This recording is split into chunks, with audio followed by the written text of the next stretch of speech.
of December 2024. This is the next to last session me and Khy will have for the year. And tonight I have to ask Khy, how are you doing, sir? I'm doing pretty good, actually. Excellent. I've been I've been doing fairly well. Life has thrown me a couple of different curves, and I'm weathering that storm pretty all right. It looks like we've got a couple of discussion topics. I was looking at your channel or your sub channel within the Discord, and you had a really good long rant about things. And some people they don't, not everybody is a subscriber to my Discord. That's okay. I want to kind of discuss that because that begs for some actual discussion. Like your initial question, you ever ask yourself why you started on the road you're on? And then you answer like you've got piles of books that you've just sank your winnings, your hard work into, and a lot of it is stuff that you'll potentially never use. You'll never go further than just a momentary vacation in your head when you have the book open in front of you and you think about it. But this is something that you kind of go over in your head. What do you? What are you? What was the impetus for this? Why did you go on this thread? Comment how this all started originally was looking at the fact that I have spent far too much on books, and that when I pulled out the book on naval law, that I realized that maybe and then somebody said, that's autistic right there. That's coming from a sailor, and I'm like, I realized that that's kind of where a lot of this came from, is because the fact that Bruce, you'll understand this because we were at the game room back, in days of ancient times when old people, when they walked the earth. But that was described to me as when I was a little kid as a VFW hall with dice trays. Yes. And so here's me, a kid at that time, who, thanks to the powers of black mold and asthma, will never actually ever get to serve, despite trying multiple times, being talked down to by every vet in there, if they would even bother to talk to me. And they would, but there's always this attitude of, they've been through it, and you'll never understand, and they will never educate, because there are things that you cannot describe to people who've never gone through it. And I understand that. It's hard. It is hard. But and it's so much easier when there's people who've been through it. I understand that. But so the thing is that most people just go, okay, I'm being talked down to, I'm being lectured, I'm just gonna, they just kind of blank it out and then go on with their life. Me, on the other hand, I was the other direction, going, no, I want to understand. So I ended up, reading memoirs, buying books, listening to recordings, talking to people, filling in the blanks and the holes, and slowly developing a knowledge base to learn, because I was tired of being talked down to. I had a few not great, nice people who, now that I know I've bought in half, a chunk of his library, Dave Searing's library. I was wondering what happened to that. When he died, his library went to his family, and his family's been selling it off on consignment, slowly, through various people and through various stores that have it. Well, I didn't realize it, but I found the store that all his stuff is being consigned to, and they admit that there's more stuff than they could possibly put on shelves. They're in boxes, and as people buy out parts of the currently on display stock, they pull more stuff out of the boxes and throw it on shelves. Well, one day I was in there, I bought a bunch of books that were amazingly good books. Like, they're in Japanese, but I know enough of what the source material is and the topic, and I know enough to be able to read. I can't speak it. Don't ask me to speak it. Don't ask me to translate it. But I can read and understand what's going on in the picture book. So I'm end up buying. I'm buying all these books on on Japanese destroyers, Japanese cruisers, diagram books that are written in Japanese. I'm buying them, and some guy was just in there going, "Oh, hey, was that? Are those the books that belong to that one guy who built paper models?" And the store owner's like, "Yeah, that's Dave Searing," and I'm like, "Wait, I'm buying all of Dave Searing's books?" And they're like, "Yeah, you have been," and I'm like, "Awesome," because they're like, "Yeah, he had a presidential library worth of of manuals based on so many different topics because he was a very well read man."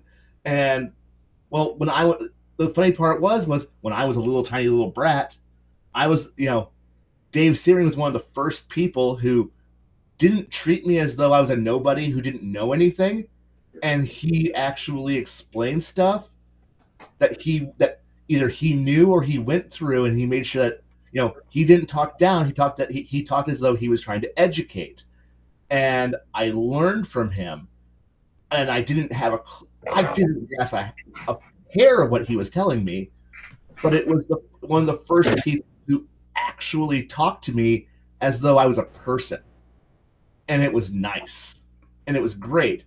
And is that the reason why for you Dave Searing holds such a high position of esteem because of that simple act of kindness?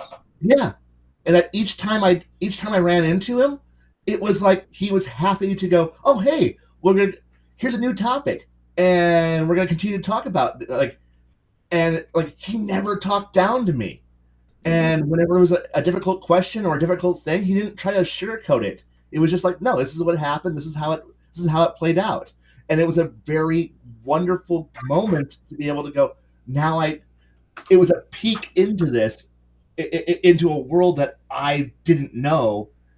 And the thing here is that when we play role-playing games, there's peaceful things you can do.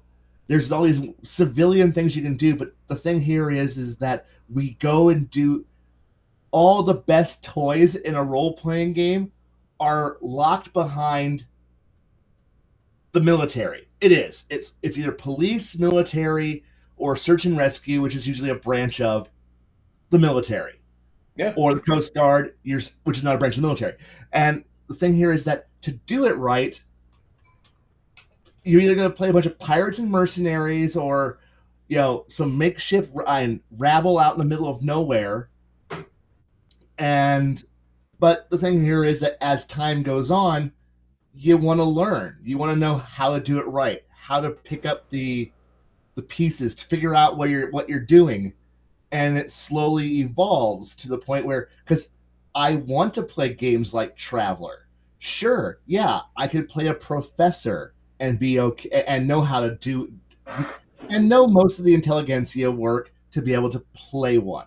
I could play a merchant, no problem, or a space trucker, no problem, except for the fact that maybe some of the things that involve driving, but all the best classes that gives you the best gear, the best rewards, is the Imperial Navy, the Imperial Scout Corps, the Imperial Marine Corps.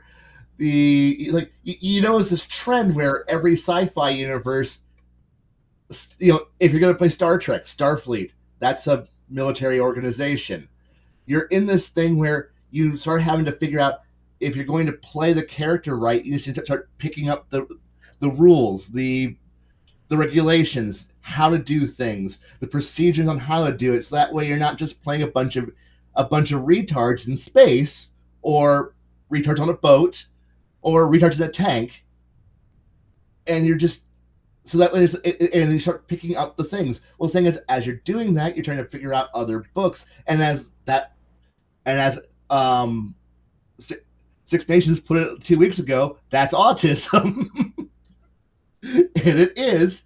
So I found other people who were like Dave, who were willing to fill in the blanks, who were willing to talk, who were willing to give directions towards things to read, and slowly but surely that web of things that I grabbed knowledge from. Because also there's that part of I don't want to be a Veraboo. The people who Germans are the mid-century Germans are the best, are the best, and I love everything about them. Or the people who are the cursory, yeah, I read a book once, and because there is that stage and that everyone starts at, and you have to move past. You have to work to move past, to learn and move, and slowly but surely it's it's grown. What started as simply I wanted to role play better turned into, okay, so now I have books on how to be on what's required to be a watch officer and how to fill out reports.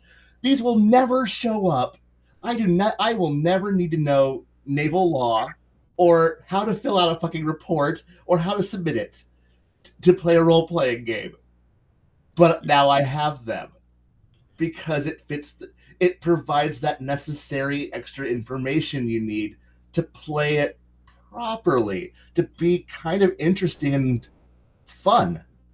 The other thing about having a guy that's so well read as Dave Searing as part of your formative gamer years, which every young gamer that stays in the hobby gets their own mentor. Like you eventually find somebody at your shop or through your use group or through the forums that they are the person that they are a font of knowledge. They do have the hyperlinks. They do have the library. They do have the ability to showcase to you things. And Dave kind of sent me off on my own journey whenever I first met him because I had seen his name on books for at this point decades. I had picked up the hobby at the age of 15 and then started playing D&D because I realized like a friend of mine's cousin who we stayed with a lot, he had a sizable chunk of Judges Guild in boxes in every room of their house. And I mean, we could play Star Wars D6 all day, and it's fun to play Star Wars D6, don't get us wrong, but after a while, I was getting this bug to play Dungeons and Dragons, and here's campaigns worth of stuff. And I have never bought a D&D book before, so I have no idea what um, production quality is. Because God bless D&D and God bless Judges Guild, but Judges Guild was on the lower end of the quality spectrum compared to 1990 TSR. But Judges Guild had one thing that they mastered, and that is here's a map and here's a key for all the rooms and all the locations on said map. And it's up to you, DM, to imagine how all this fits within your campaign. Good luck. And that's my preferred way to play. In fact, the game I just got done running an hour ago, the first 4 chapters are here's the location, here's what's going on, here's the people involved, and here's how the planned events for the first 3 days are. Good luck. And that's it. You get 3 days of planning, and the players' reactions determine how everything else fits. And your players better be good. And when I say be good, I mean like know their own capabilities and know when to pull back. Because neophyte gamers, neophyte players, they keep going until the TPK happens. Like Right. the first 20 minutes or the first 15 minutes of Goblin Slayer is not a meme. It's not just like they don't put the rape scene in there because the players lose and the goblins win.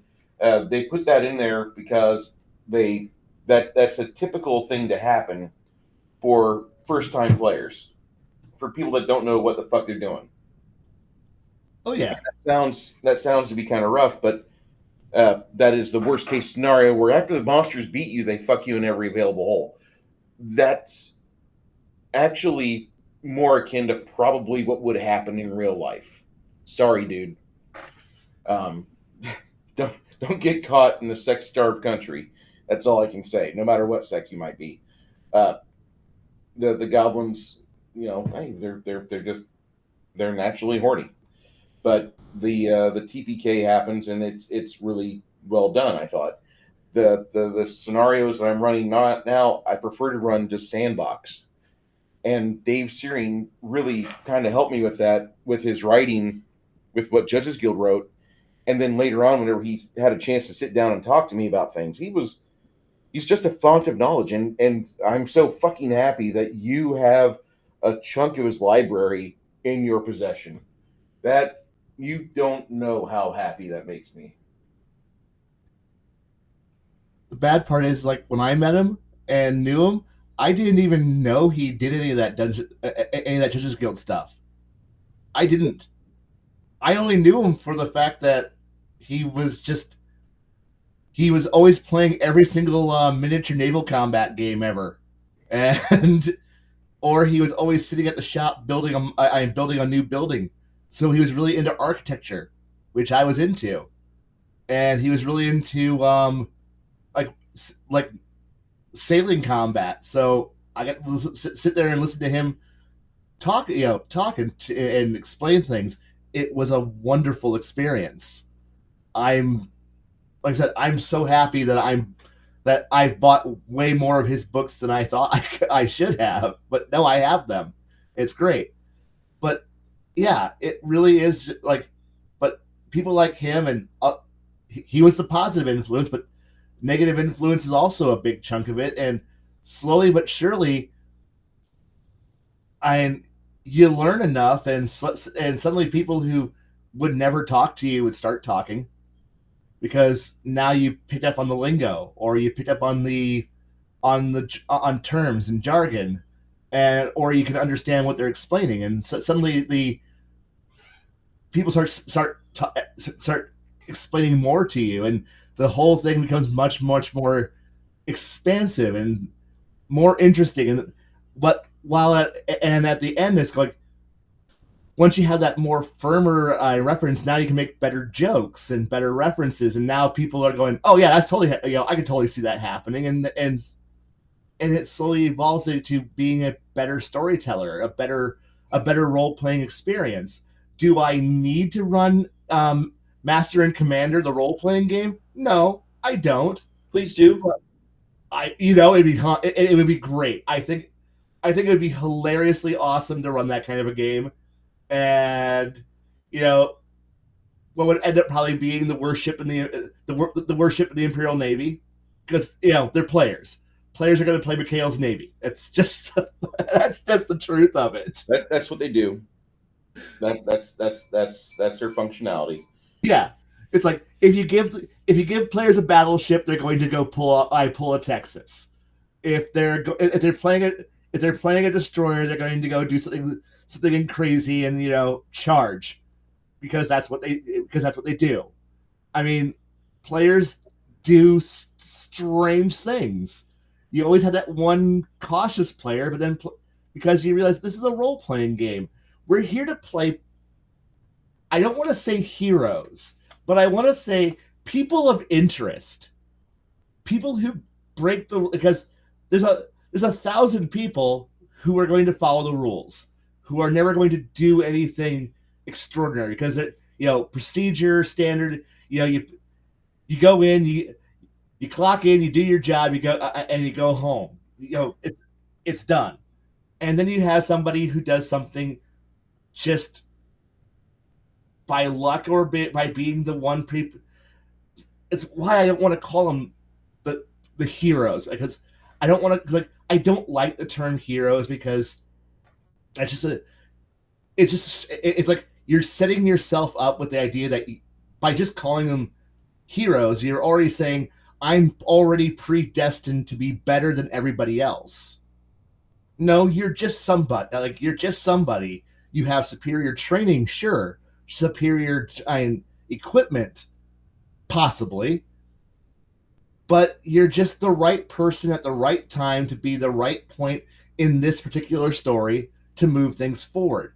I don't want to consider them to be the destined heroes who have been chosen by fate and the gods to do something, because that just it doesn't feel right. Because I guess it also comes from the fact that I'm not somebody who personally thinks that it might be my own background and history, but there's nobody coming to get you. You do it yourself. Or somebody's going to come to help you, but they got other things to do and they're going to move on. But there's not going to be some single superpowered person who's going to show up and save the day. And,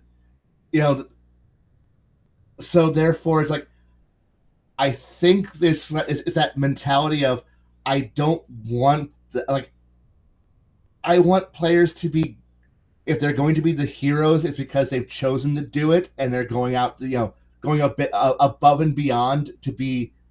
They're choosing to be better. Not they weren't just created automatic. Here's your free pass. You're going to go out there and go take care of the work. And I think it's also this is the other thought I was having. Sorry, I'm going to tangent off of this for a little bit. Please. I'll come back to it maybe. You know how I talk. But I think it's that paradox of players.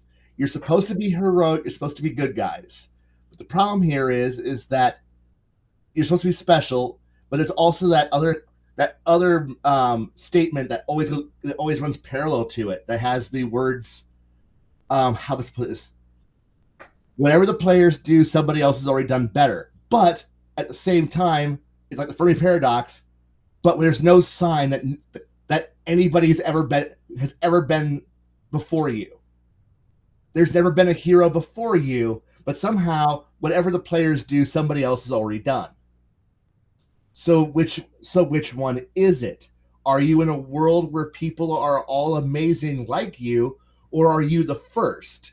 So if you're the first, you should be the one allowed to push the barrier and go hog wild and revolutionize the world because you're the first. But if you're not the first, what's keeping everybody else from doing it? But because after all, if the players can do it, somebody else could do it too, right? So why haven't they? And it's that point of, so if there's, I don't want a world full of heroes because then the players don't feel special. Well, players shouldn't feel special. Players aren't special. Players are people. It's like I have the benefit of working with somebody whose son is a young firefighter. That's his entire ambition.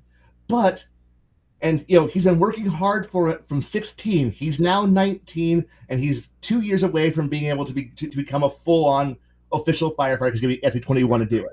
He's been spending he's been volunteering, and he's just graduated the academy, and he's just now working. He's just waiting for the age, and he's got the mindset of it.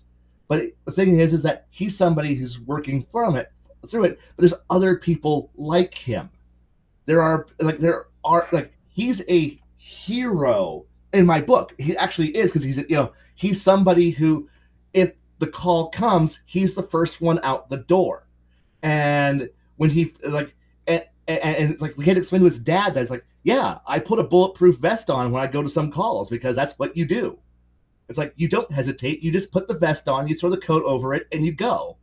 And I'm like, that's the hero in my book. And there are supposed to be people like them. And there are always going to be people who when the moment comes, step up and do the right thing. And they go and be somebody better, somebody special, someone needed when you need them. And I love that aspect. I don't want to have, I'm the only wizard. Because once again, we're coming back to the Fermi paradox of heroes.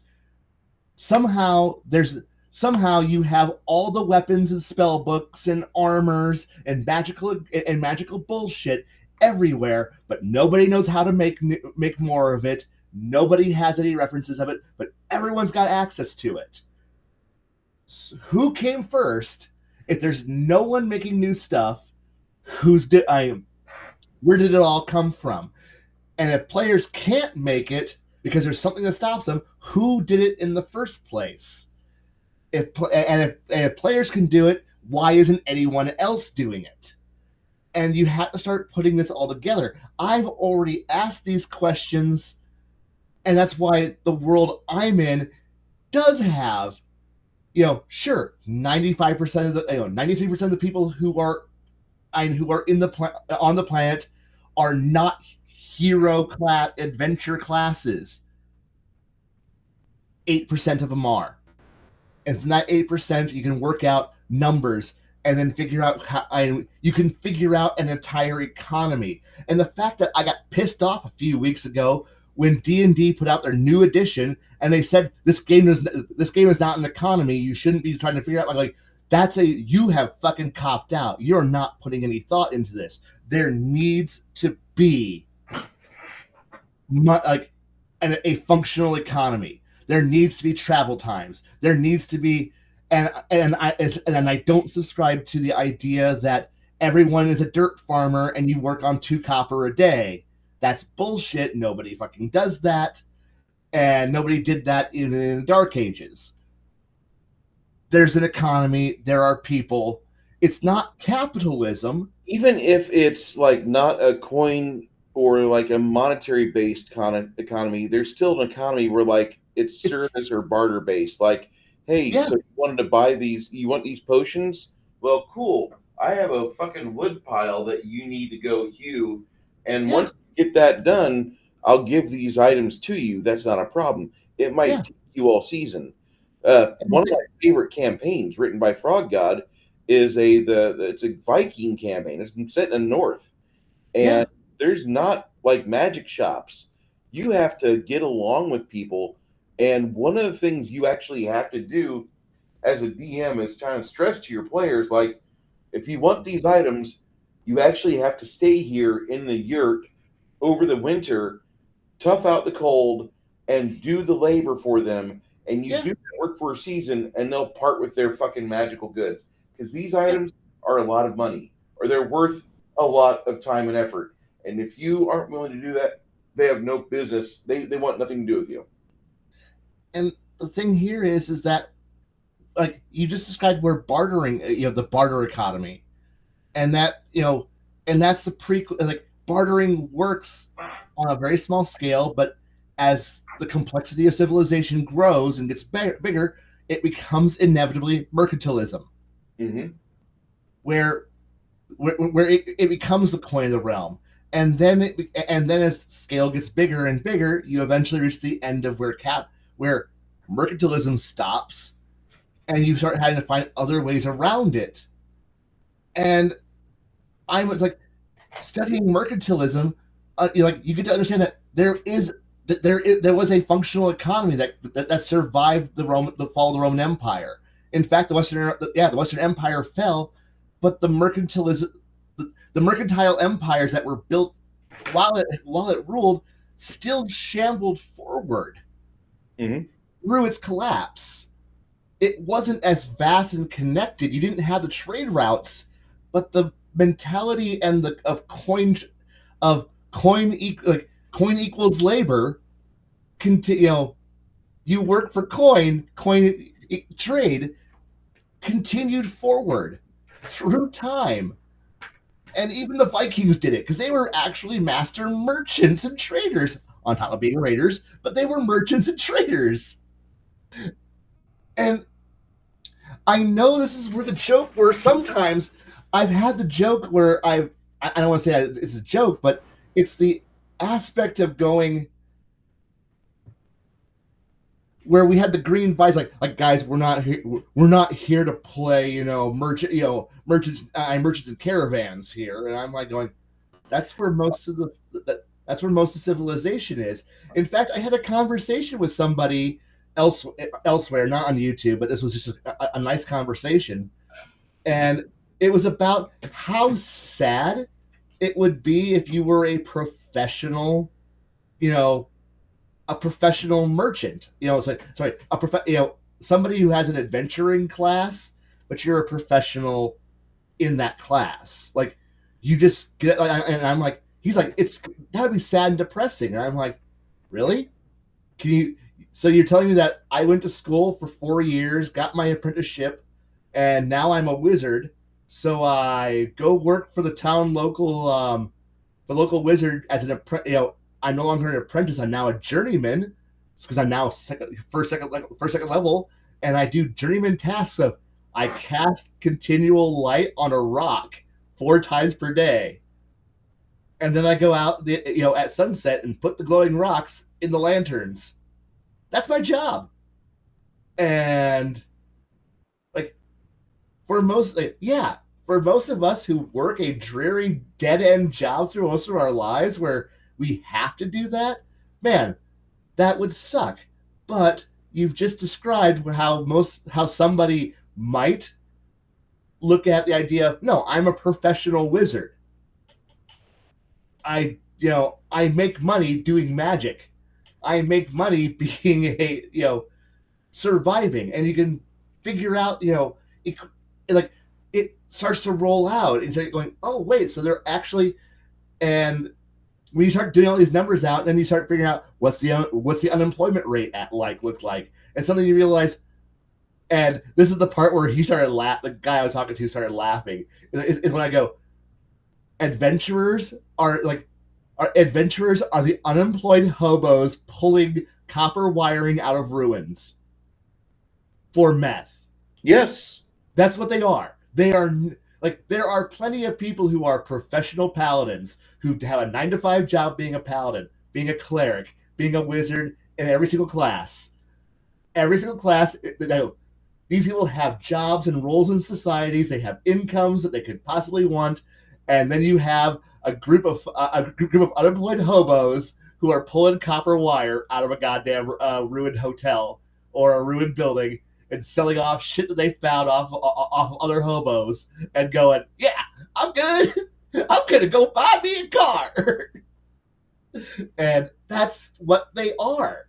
And he stopped and went, oh God, you've actually kicked tires on this on a setting a few too many times. And I'm like, but it's like when you figure out the math, you realize, yeah, there probably is 1 or 2 unemployed hobos, hobo wizards, who are in an area. But most wizards kind of look at them and go, oh God, no, I don't want to be around them. He's unemployed.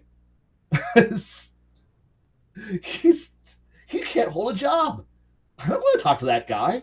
And then they move on. And then you just kind of hide your shit until the hobos leave. I know when I'm working a counter at my job, I kind of look at some of the weirdos come in and go, is that money real? And I'm going to give them a fair price to get them out the door so they stop talking to me.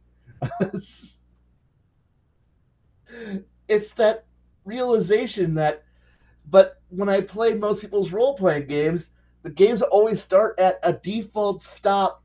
There's nobody who's ever been here before you. You're the first people who are magical or wonderful and powerful. The whole world is wild and scary, and you're a trailblazer, but you can't deviate too far off because nobody else has been here before you. Nobody else has revolutionized the world, and you can't innovate.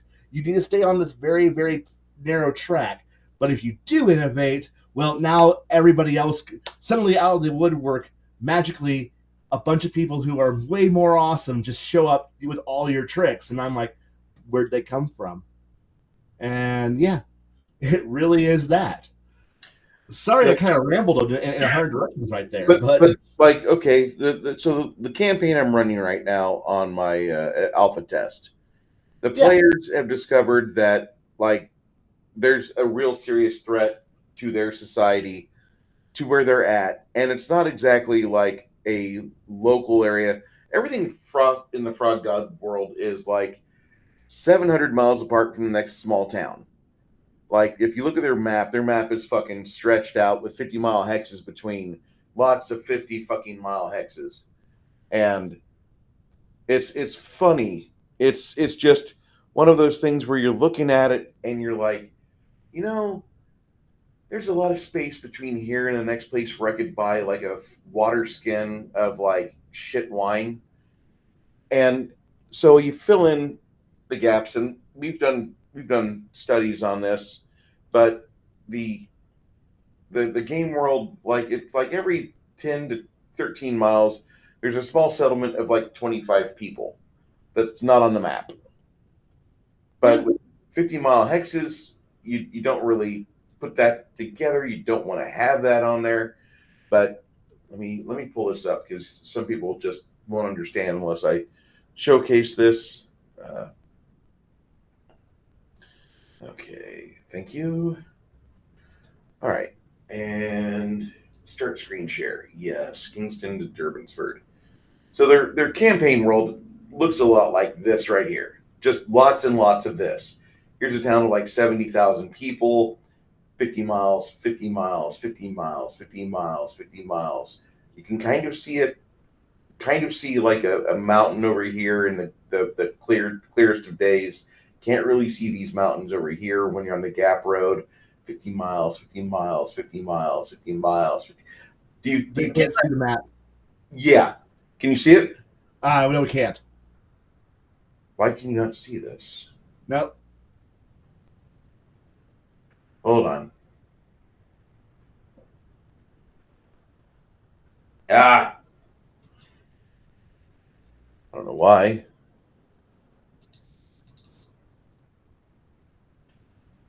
Auto? Does that work? Nope. Give me. It's not sharing. That's weird. Where's participants? Manage participants. I don't know why it's not doing this. This is weird. Stop sharing. Okay. Screen share again. Try this again. Uno mas. Fuck it. We'll just do the entire screen.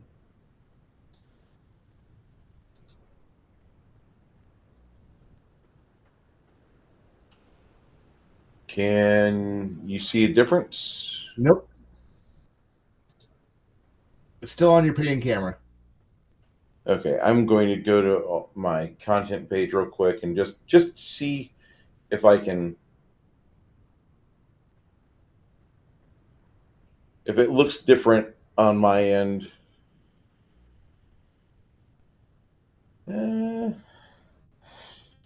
It's sharing my screen and audio. I don't see that. I don't understand why that's not working the way I want it to. Huh. Okay. Well, you just have to trust me. Harumph. I trust you. But the King's. I'll put the link in chat. That way we can follow along. I know this sounds like you're beating your head against a wall. We don't need this much explanation, but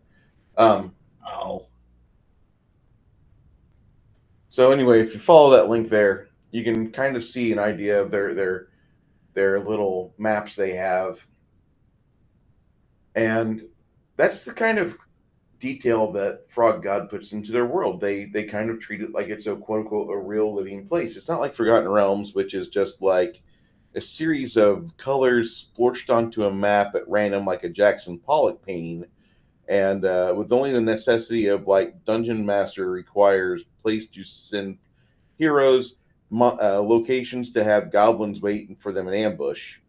You know, it's not like that, because in my opinion, that's just what majority of Forgotten Realms, quote unquote, campaign adventures are like, or even Greyhawk is kind of guilty of that. I think most campaigns, most amateur DMs are a lot like that. But Frog God kind of came at it more of a realistic approach, almost to where the ultra realistic Kingdoms of Kalamar for Kinzer and Company, they had a really good world set up, and they have a very impressive atlas. They show you trade routes, they show you weather patterns.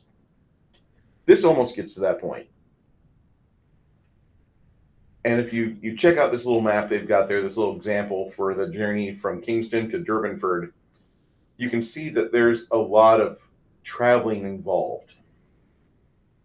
And it's not all pleasant, because you're traveling at 10 miles a day, 12 miles a day if you're good. If you're on horseback, okay, maybe you're doing 18. But you're going to destroy your horse if you try to push it past 25 a day. Yeah.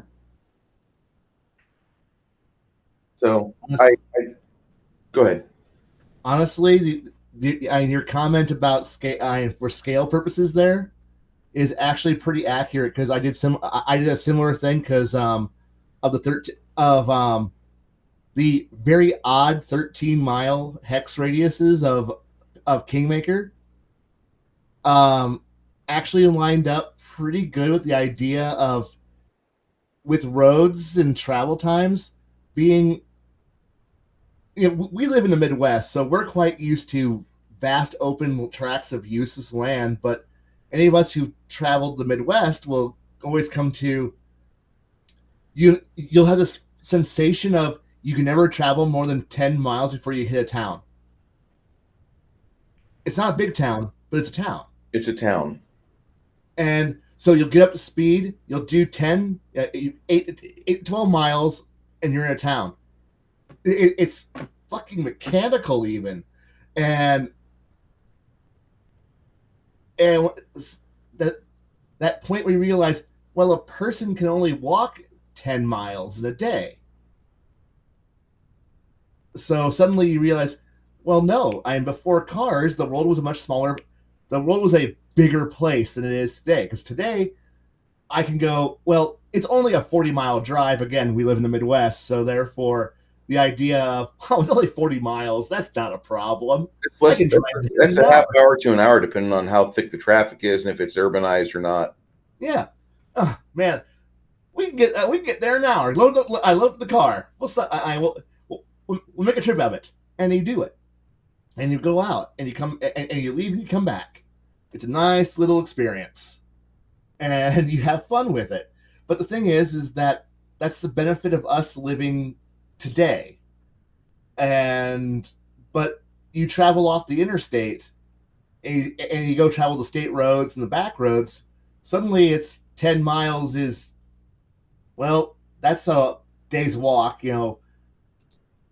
I lived in Germantown Hills, Metamora area for a long time. Well, from the bridge to Germantown Hills is about 8 miles. Part of it's uphill. Suddenly that goes, okay, so, and that was a trade, and from there it's 10 miles to Metamora. And you're like, oh, okay. And now you're going, okay, so, you can see now where horse and buggy, horse can now do, in D&D terms, 20 miles. Well, half a day there, trade, turn around, half a day back.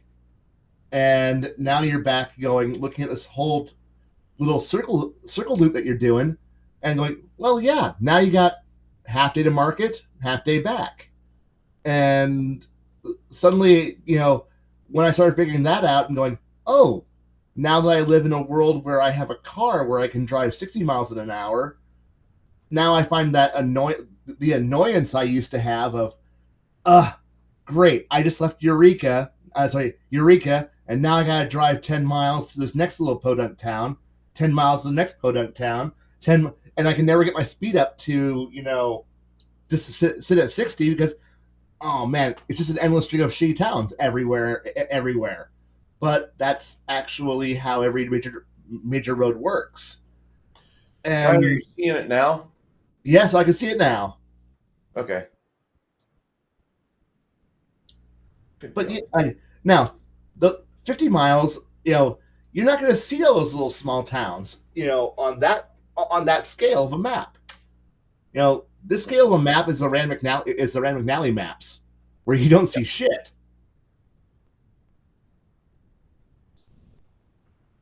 Until you open up the book and start looking at the small print.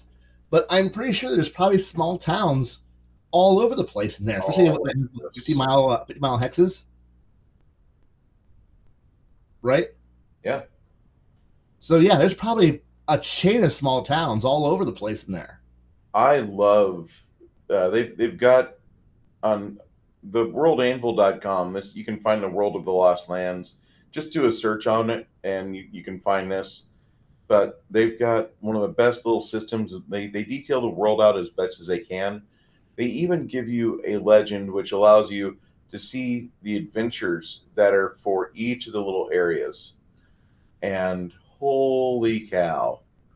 Like you get a lot. And they even give you links to buy stuff if you need that, which, we really don't. But you get a lot on this. And this is a free service. This is what the Lost Lands, they want you to get involved with it because they want you to play in their sandbox. And this is such a nice sandbox to fuck with. As a GM that's ran many campaigns, I fell in love with this place. So, anyway, thought I'd share that. You all right, Khy? Oh no, I'm good. I'm good. I'm good. I like the fact that like my players are having fun, Yeah. but that they're scared to death because like one, the campaign feels a little deadlier than your standard 3 point X game, and two, they genuinely they feel like their training wheels are off. And when you have players that realize the training wheels are off, their anxiety level exponentially goes up. And that's kind of the game I want to run. I want to have people that are super fearful. I want to have a game where people are cautious. They're playing it like this is me. This is actually my character. I love that. I think that's perfect.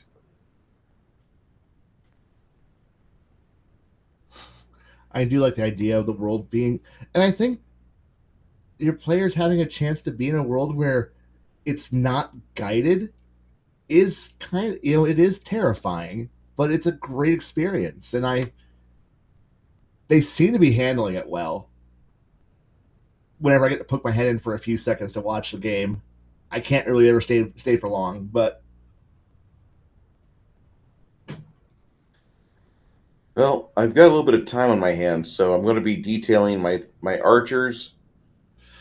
Sylvia, the non-player character rogue that is accompanying ogre, nerdy ogre, barbarian, and if you're able to play, I'll slide you one of those characters. That's not a problem. If you want to play point and click, I shoot things, I make things fall down. You can play, I point and click, I shoot things, they fall down. If you wish to play a female character that is intuitive on teamwork feats and flanking, that is her fucking like her thing. She tumbles in, she tries to tumble out. that's not And a she bad thing. No, no, not at all. And she does her best to maintain. She maintains her bearing when faced with a grappling threat. Because one of the things I put on to her is she's got the combat maneuver defense of a fighter of her level, which isn't really that quote unquote great. Fourth level fighters don't really have that great of a CMD, but she at least tries.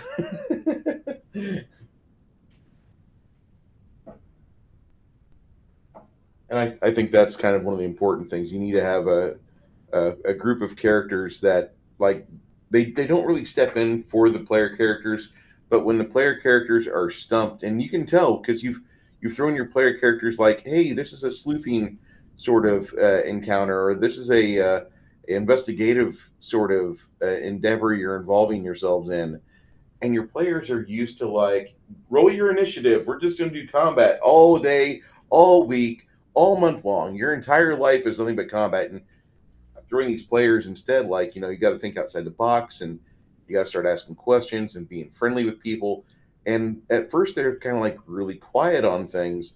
And so, like, thankfully, I do have the puppeteering NPCs, which I can throw ideas at them. Or if they're like worried about influencing the wrong things, if they decide that like they're having an anxiety attack, like I can at least use the NPCs to start the game rolling a little bit and then give it to the players gently, and they can take over from there, and they do. Yeah, and honestly, that's what they should be there for. Let the players go and like let the players have all the freedom and I know the bad word agency, but the ability to fuck up and then have I guess part of it really needs to be is making sure that the NPCs operate with enough knowledge to be of what they have rather than being an omniscient rescue like free reign rescue button. It's one of those I they have to be they have to be as flawed and as operating with the same knowledge base players are, especially they've been through the same things, seen the same things. So I I guess I've seen a few games. One a little bit, not recently, but within the last year with one of the games where the NPCs were just there to be, dialogue exposition dump boxes. So the players were like hesitated for more than like 2 seconds for any reason whatsoever. The the help box NPC starts to talk and tells them everything, and to the point where we just kind of stare at it and go, "All right, thank you, thank you. Would you like to also tell us, give us a hint on what to do?" And then the GM's like, "Go over there. Here's the combination. Go solve the problem." And we're like, "Yay, we've done absolutely nothing." Or if the players go, I'm sorry. I'm trying not to laugh, but I want to compare the players in that campaign to Indiana Jones and Marianne at the end of the Raiders of the Lost Ark. Because no matter what, if Indy got captured and tied to a pole or not, no matter what the fuck him and Marianne were doing, the Nazis would have still died. "Yeah, As much as I don't want to think that, like that movie completes itself without really anything else. It's a wonderful film, and I love it is a great Indiana film." Raiders of the Lost Ark. Yeah, it's a classic movie, but he was there. Like his existence is only like to tell the tale of what happened, and when they woke up, when they opened their eyes after it was all said and done, they were the only ones living. There's body parts of exploded Nazis around them, and they were so scared. Like Yeah, that's it. it Indiana, like, Raiders of the Lost Ark is the ultimate "we didn't need to be here" movie. Like, did we do anything, guys? No? Okay. We didn't do anything. We were here for the ride. And I love Raiders of the Lost Ark, but boy, I don't want to ever run a game that ends like that. Yeah, that's Deus Ex Machina like all the way, and I don't want to have a game like that. Like it, No. I'm sure at some point, if I ever run Call of Cthulhu, like I've read plenty of Cthulhu adventures that end just exactly like that. Like you have your players go from example to example to example to event to event to example, and then at the very end they're tied and ready to be sacrificed, and one of the players like, "Hey guys, close your eyes," and they're spared. Yeah. Honestly, I think I think that's why I like Delta Green or Unknown Armies far more than I like Call of Cthulhu. Cthulhu, yeah. Because at least in Delta Green, you know, you're sitting here with you and your fellow government abuse simulator victims, I had friends, going, "All right, there's an elder beast over there in that village. How are we gonna handle this?" And one player goes, "One moment," does does some phone calls like, "What are you doing?" Because remember, we're playing a game because most of the time you're playing Delta Green. You're probably playing it in the '60s before the fall of Delta Green, in the late '60s, or you're playing it in the reconstituted era during the War on Terror, where all you do is just sitting here and go, "One moment," make a phone call, and somewhere the ghost of Curtis LeMay smiles down upon you as you turn as you turn a mile of landscape into the moon.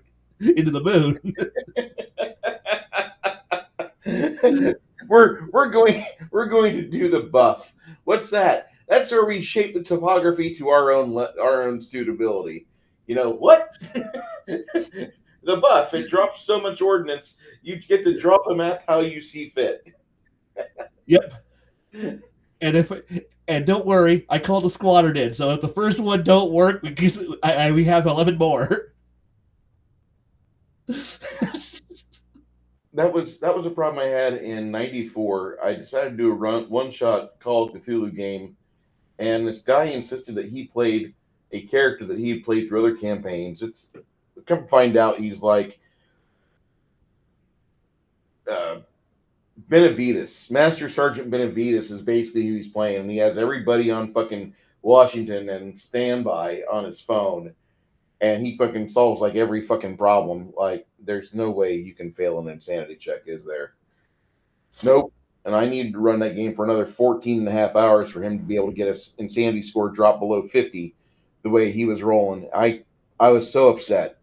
Like, that guy, like, as much as Janet complains about the low rolls in my game, and low rolls in Cthulhu, you want low rolls. You want to roll really fucking low. And what was he doing? I was like literally coppering him. After 4 hours, he had lost 7 sanity points. Nobody lost a hit point for those 4 hours I ran, and I was just like the most disgusted GM of all time. Granted, I'm also 19 and stuck up as shit, but I fucking we ended the game. The players won. I congratulated them, and they said that was a really good setup. I'm glad we had these super characters. I'm like, wait, what? I'm like, yeah, you let us run characters from our normal game. I'm like, oh, yeah. But the thing here is that I've been having a lot of fun lately because once again I've been dabble like I don't want to say been exploring it, like I've been exploring other games and enjoying things. So yeah, I have Delta Green. I like Delta Green. Delta Green is my Cthulhu game of choice because again, like I said, it's government overreach simulator, and if you're playing it right, it's X-Files meets Men in Black, and you are the people who everyone wears tinfoil hats around. I mean, it's great, and I love it. But I also like Unknown Armies because it's like Delta Green. It's just as crazy, but now there's magic, and now there's other weird things, and the world is crazy. And yes, there's this tinfoil hat conspiracy stuff going on in it, and I love it. I love this idea that, and the thing is that oh god, when I'm running my own world, what I loved about I had my players ask a dumb question because they thought they were going to stump me. They go, "Does this world have secret societies?" And I started laughing. Outlawed. Sorry. Oh no! And I'm laughing and going, "Do you want to be part of one?" And he goes, "Can I?" And I'm like, "Well, we're playing moderately high level characters, in the 7 to 8 range. You're a moderately high level character." I'm like, "Do you want to be from a secret society?" He goes, "Is there a list?" And I'm like, "Yes, there's a list." And what are their agendas? And I'm like, "Oh, there's agendas." And you start rolling out all of this, and then he's like, "Wait, what do you mean about? Is there actual?" And he started going, "Wait a moment. Is this all true? Is everything on this list true?" I'm like in various degrees. Everything on that list is 100% possibly true. And he's like, "So there's an entire cult that worships the creators of the universe?" I go, "Creators as they know it." And he's like, how do we players not know about any of this? I go, "Because they're good secret societies.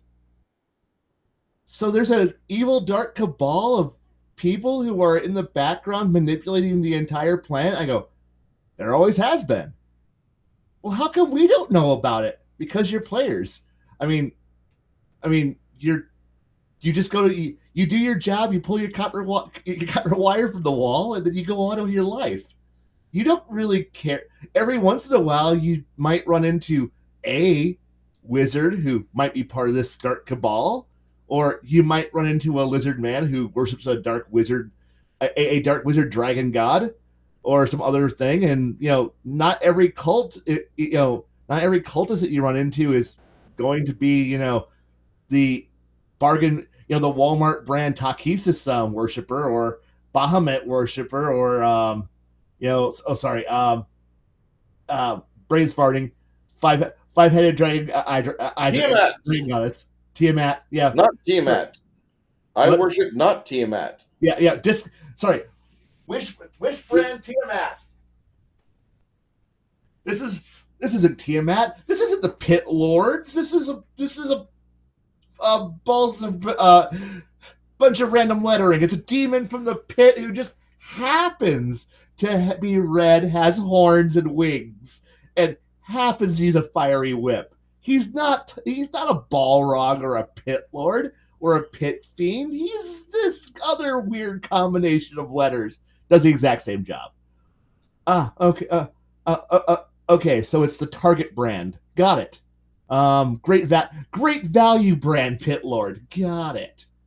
And UCG, can you hear us? Yes, I can. Awesome. Welcome to the show. I'm not wearing my headlamp, so I can even have myself on camera. Awesome. But I guess it's just because of the fun and the weirdness of being able to say what but when you like, I love the idea that there is these ultimate secret societies that are just working on, in the background doing things, and watching a player's eyes light up and he goes, I can be part of this and be working on an agenda that's grand. And I go, you're a very, very small piece to a very, very large machine now. You know that, right? You're not even that high up in the ranks. You're like, you're at the first stage of Freemasonry. Congratulations. They haven't told you shit yet. You're in the first You circle. know that it exists. You don't even get like the funny hat at the meeting. Right. You haven't earned your fez yet. Yeah, that's something I actually need to work on. I should say I haven't gotten to that part of my book yet, but I will need to work on it, which is secret societies. So far, the closest I have to that is the guilds. And you don't really want to be part of certain guilds. Like, I actually added a taxing guild. And the thing here is that guilds really aren't a secret society. To a degree, they are. Yeah. But agreed. Don't worry about secret societies unless you really need to have them, because the biggest thing is that there has to be something that's driving them and organizing them and motivating them. In the case for, like, say, the campaigns I run, one of those secret societies dates back to legitimately the foundation of the universe. And then there's a secret society that was formed to oppose the other secret society. So it's like, at the dawn of the universe, Organization A begins. 5 seconds later, Organization B begins. And they've been literally working their way through time. Now, do anyone who's currently operating understand what the great original ones did? No, but they're part of it. The thing is, in fact, most of your players can get through their campaigns and never have to deal with or touch upon a secret society unless you wanted to have unveil the idea of there's actually a secret cabal of people who know how to run Excel and do taxes. And they know how to keep the entire world running. And all you players run around and you wonder why the power stays on. You wonder why there's food on the table and materials arrive on time. You mean merchants, right? No. You wish it was that simple. If you want to go true Alex Jones, coast to coast AM crazy, you can. But honestly, you don't need them. You really don't need a secret society unless you want your players to suddenly pull, the world is easy. I understand how it works. And then they pull the curtain just a bit to the right and then look and go, oh God, the world, oh God, it's just three kobolds in a coat. Oh God. I mean, if you want to have your 3 kobolds in a coat moment,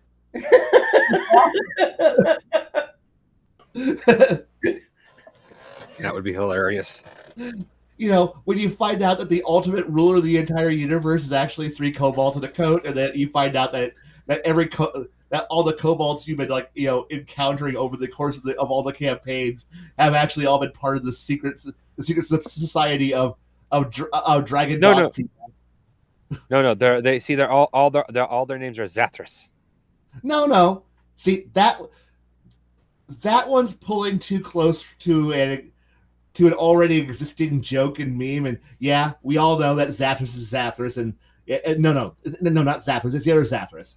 Yeah, it's a great joke if you're a Babylon 5 fan, but unless you're dealing with other Babylon 5 fans, and most Yeah, Babylon that's 5 fair. fans will look at you and go, I'm going to kill you now. I'm going to kill this guy. Because it's an old joke, and it's just like, he's an annoying character. I like him, but no. I'm glad his screen time is short. And the animated movie was really ran him into the ground. But I like it. But it's like, it's kind of weird when you're trying to run your secret society, and suddenly you're trying to like point to the idea of like there's a bunch of weird Shriners somehow behind everything. I don't know. I'll be quiet now. So, well, do you remember the One World by Night Mage Ascension book that detailed all these various cabals of magicians and supernatural predators that they ran all the secret societies except for fucking one, and like it made you kind of pissed when you read about that, because like, how dare these fucking plain ass muggle humans decide they want to just dictate their own lifestyle? No, but that's our part. We are the chosen. We are the vampires and mages and werewolves. We have all the secret societies in the palm of our hand. How dare they think that they can use their mundane money as power and influence within the world? Harumph. Harumph is right. Sorry. Hey, Khy, I got a quick question. No. But the thing here is that I have that book. It's the Guide to Democracy. Yes. It's the book that pretty much says, yes, that's great. All you blood drinkers and fairies and furries, y'all think you run the world. You don't. We do. Don't worry about it. We do. So anyway, you have a question for me? That's a quick Warhammer question. Can Primaris Space Marines be Grey Knights? Technically, probably yes. Only if they have a lantern and they say an oath every time they charge up their power suits. The answer to that one is there is, if not yet, soon, because as soon as they get around to updating the Grey Knights as miniatures, then yes. But GW hasn't updated their miniatures, so no. But probably yes. Well, James, give me about 1,500 to 2,000 points worth of Primaris Space Marines, and I've noticed a trend in the type of models I like, which is anything that can resist the warp heavily, such as a battle, orcs, Grey Knights. So all you do is just take your Primaris Knights and make your Primaris Marines and give them the proper Grey Knight shoulder pads and weaponry, and you should be fine. That sounds good. Nobody's going to scream or cry at you if you put custom shoulder pads on them and go, they're Primaris Grey Knights, and everyone was kind of go, yeah, and they'll live. Well, back to the original premise of Cabals. I was actually thinking like the Cabals or secret societies. I wasn't thinking like, make a whole bunch from so the players can interact. No, it's more like I want to build in a few political bases for potential games. So having a few secret societies that the world works off of, or at the very least works with, for the GM to go, okay, you pissed off this person. He's going to pull a string over here. Go deal with that now. That could evolve into a good secret society story, but you kind of also just kind of go with that's just some backroom dealing politics. The usual idea with a secret society is that there's always something that transcends basic bitch normal life. Yeah. Where you're going a bit beyond. It's like politics, power politics, some intrigue, I know some people politically and connectively that can get you somewhere. That that's a good basic thing.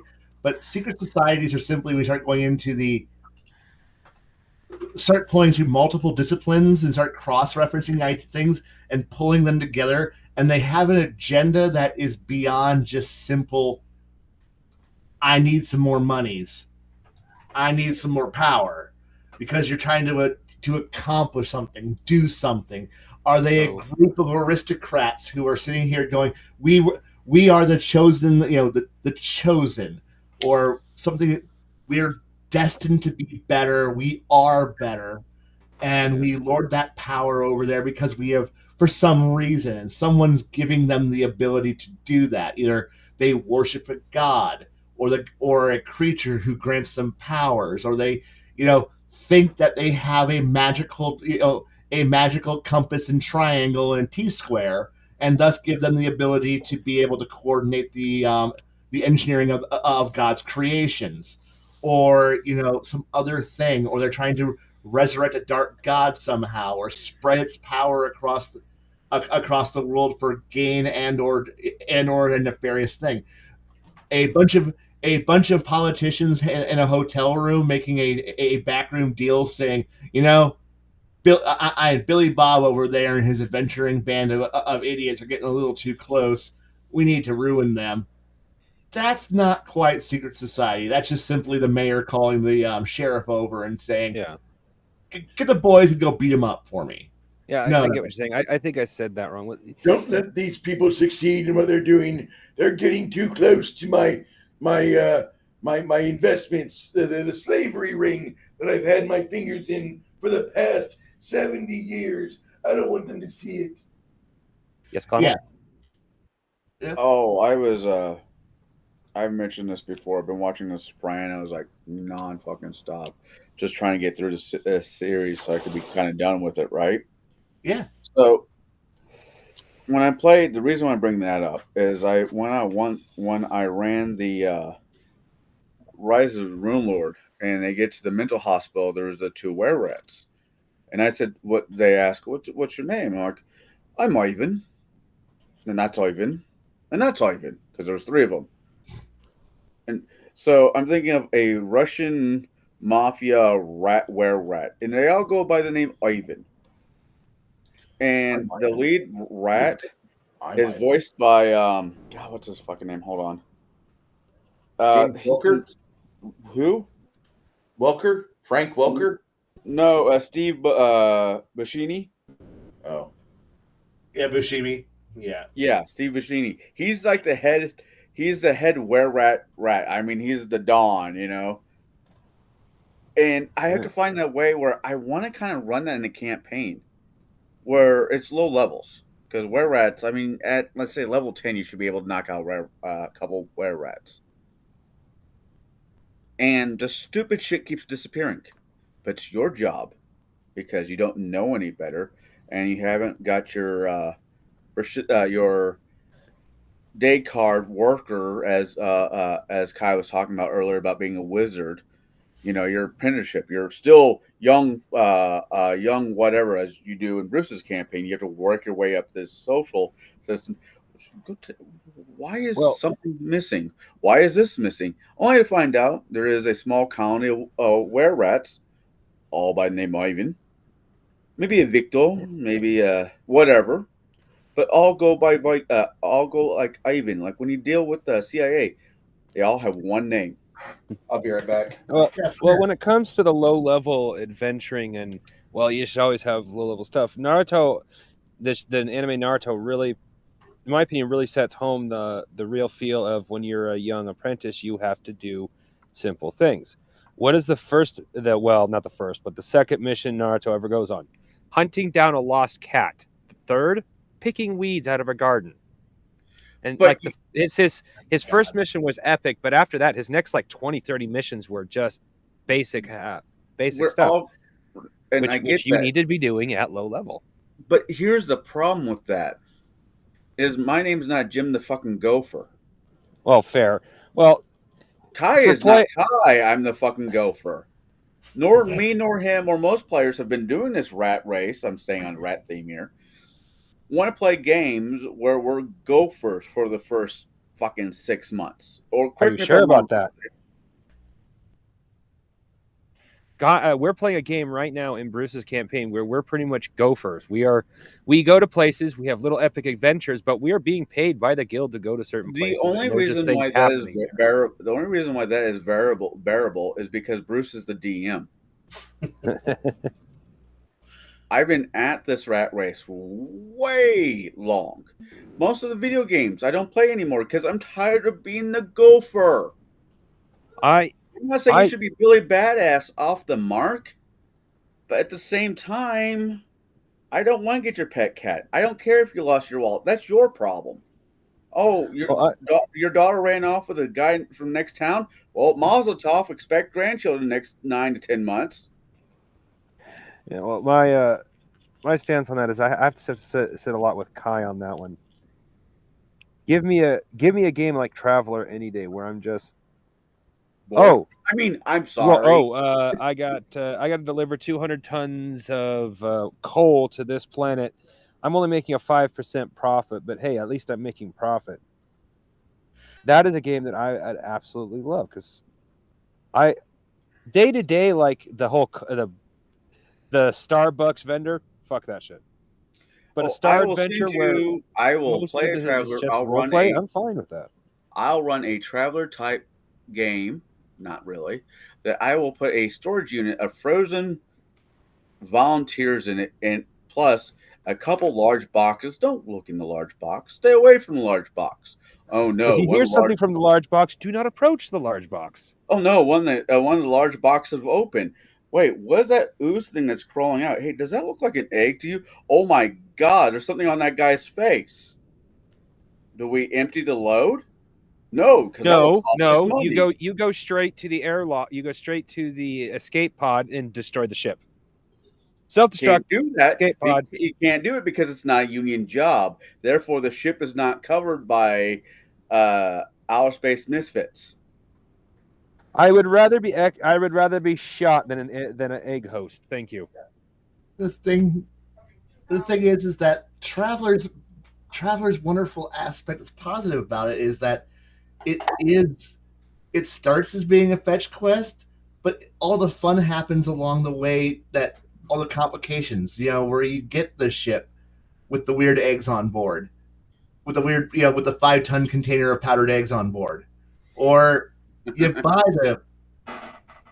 you're shipping, 30 dry tons of something with some weirdos in the that you bought for in the low bursts that are frozen, and you're just kind of like going, well, I hope to God they're okay when we get there.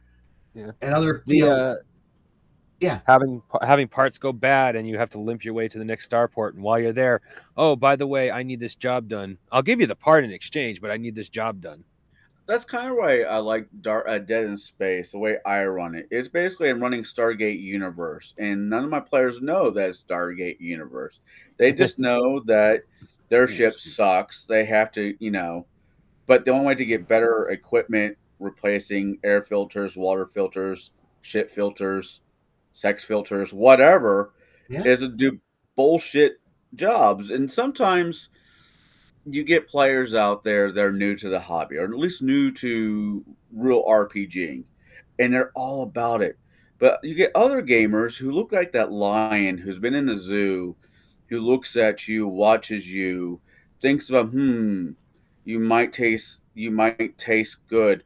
But the real spirit of the creature is long been gone. That ship is sailed. He's just counting the days until he gets to fuck the next lioness, and gets to move on up to the next side of the universe. Let's just see. I'm in the mood. I'm sorry. Should I apologize? What for? I'm starting to sound like Khy a little bit. I don't know how I feel about this.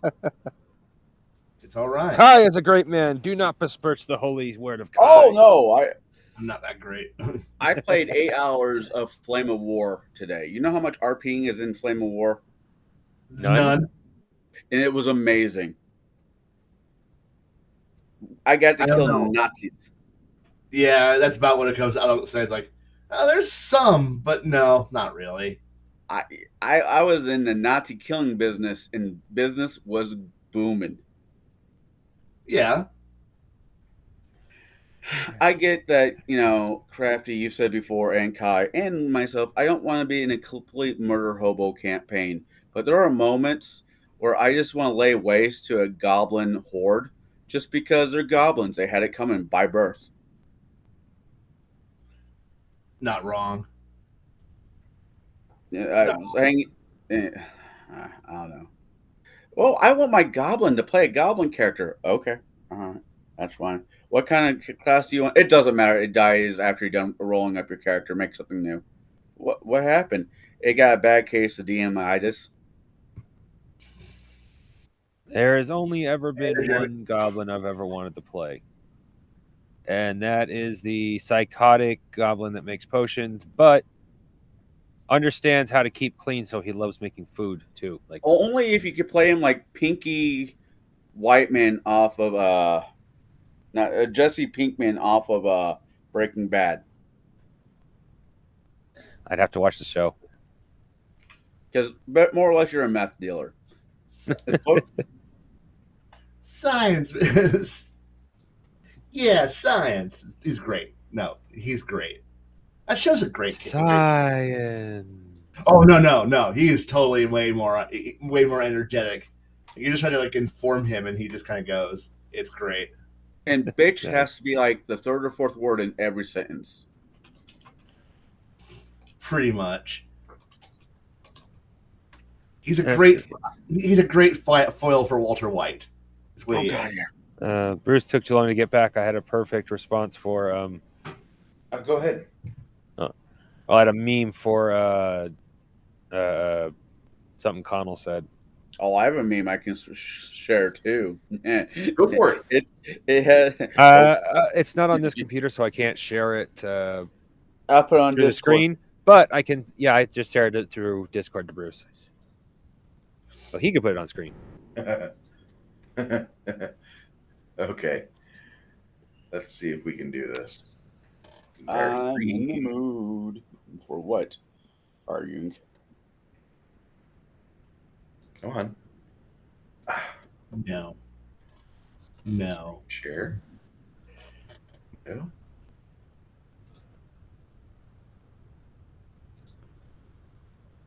Do you guys see the Discord? Nope. No? No. Kai is not a snitch. Damn it. See, if anything, Kai's the guy, from what I can tell, Kai is the guy who, if you told a secret to, he would, he told too many secrets to, he would explode from having to keep them silent, but he'd keep them silent.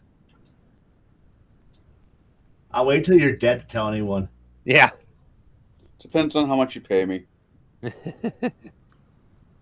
Okay, so it says it's sharing screen. Let me see if it's sharing the screen or not. Presentation. There we go. Okay, try this. Some dungeon masters.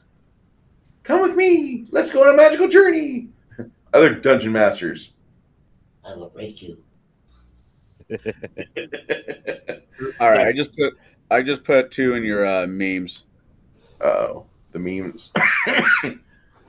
It goes with the Christmas spirit. This is how it starts. It starts with memes. It always starts with memes.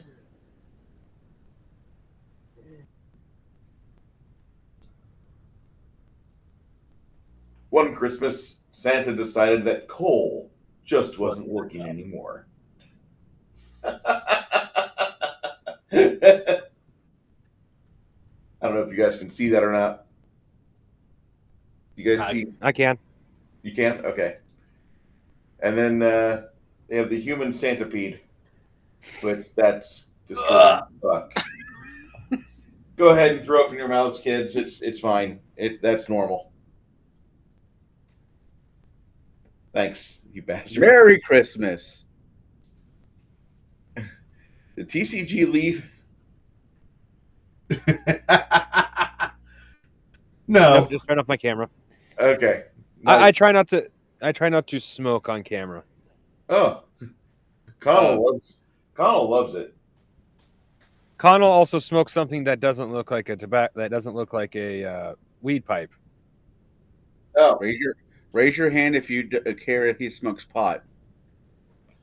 Yeah. Where's YouTube's hand? It's going to pop up somewhere. That's yeah. There we go. But we're we're on Rumble, but still, I get it. yeah, And if Janet hasn't got us kicked off YouTube yet, you'll be fine. yeah. I honestly think that Janet, like, one of these days, we're going to be talking about something. I'm going to drop something like trans women aren't real women, and it's going to be like, Boots, yeah, get off! Get out now! And I lose my channel. 15 years of streaming over. No, it was a good run. There's enough people. Yeah, there's enough cigar channels of people actually smoking on YouTube. So I might kind of like. Well, YouTube does. Thankfully, YouTube does not really frown on. Hold on a second.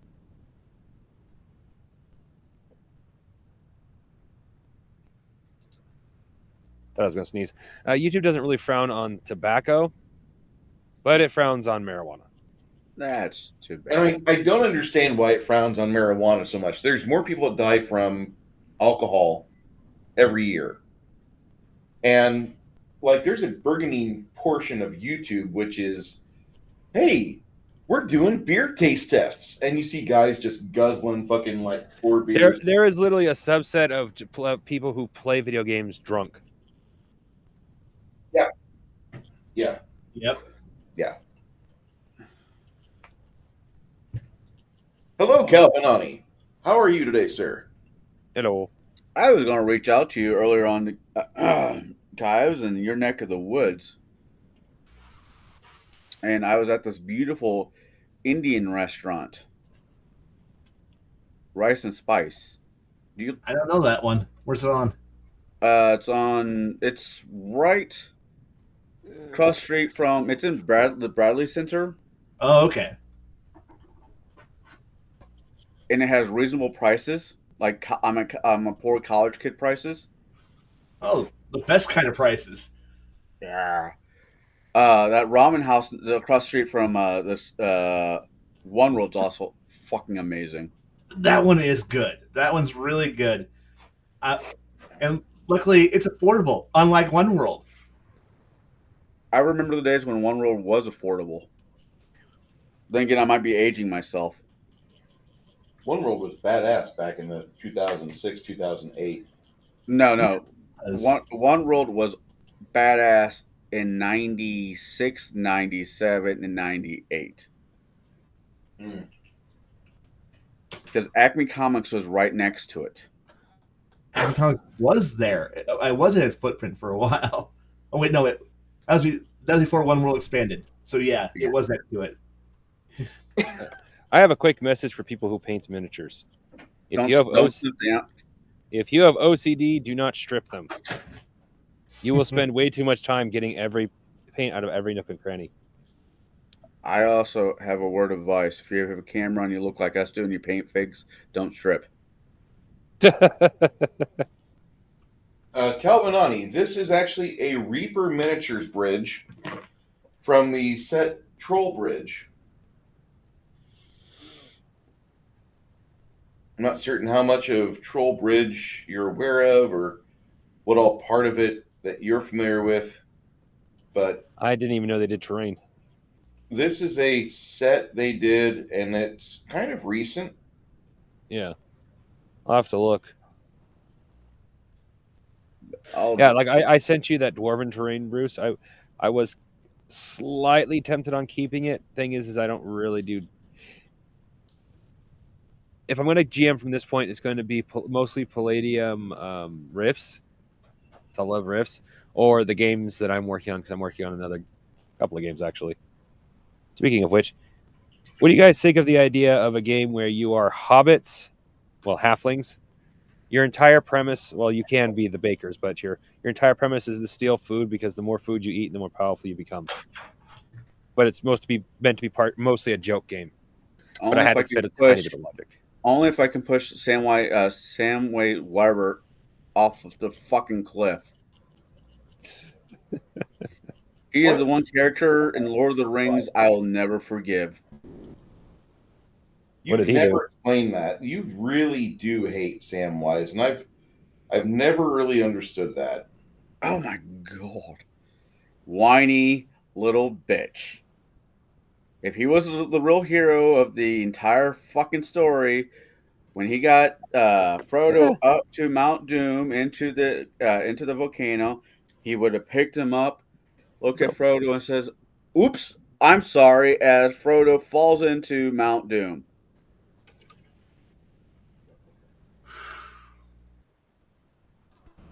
But no, I get to hear him whine and bitch about Pony for far longer than I absolutely had to. I will even forgive the trees fucking singing, which says something. I'm a big fan of that character, though. I know. And don't get me started on the fucking movie. Jesus Christ, that just came out. Oh yeah, Bear went off on it like last night. I saw that movie and the new Sony Marvel and Sony Spider-Man ish movie, and it made Craven fucking amazing. No idea what Craven is, but given your taste in movies, I would take your word for it. He is a villain in the Spider-Man universe. Yeah, the new Marvel movie.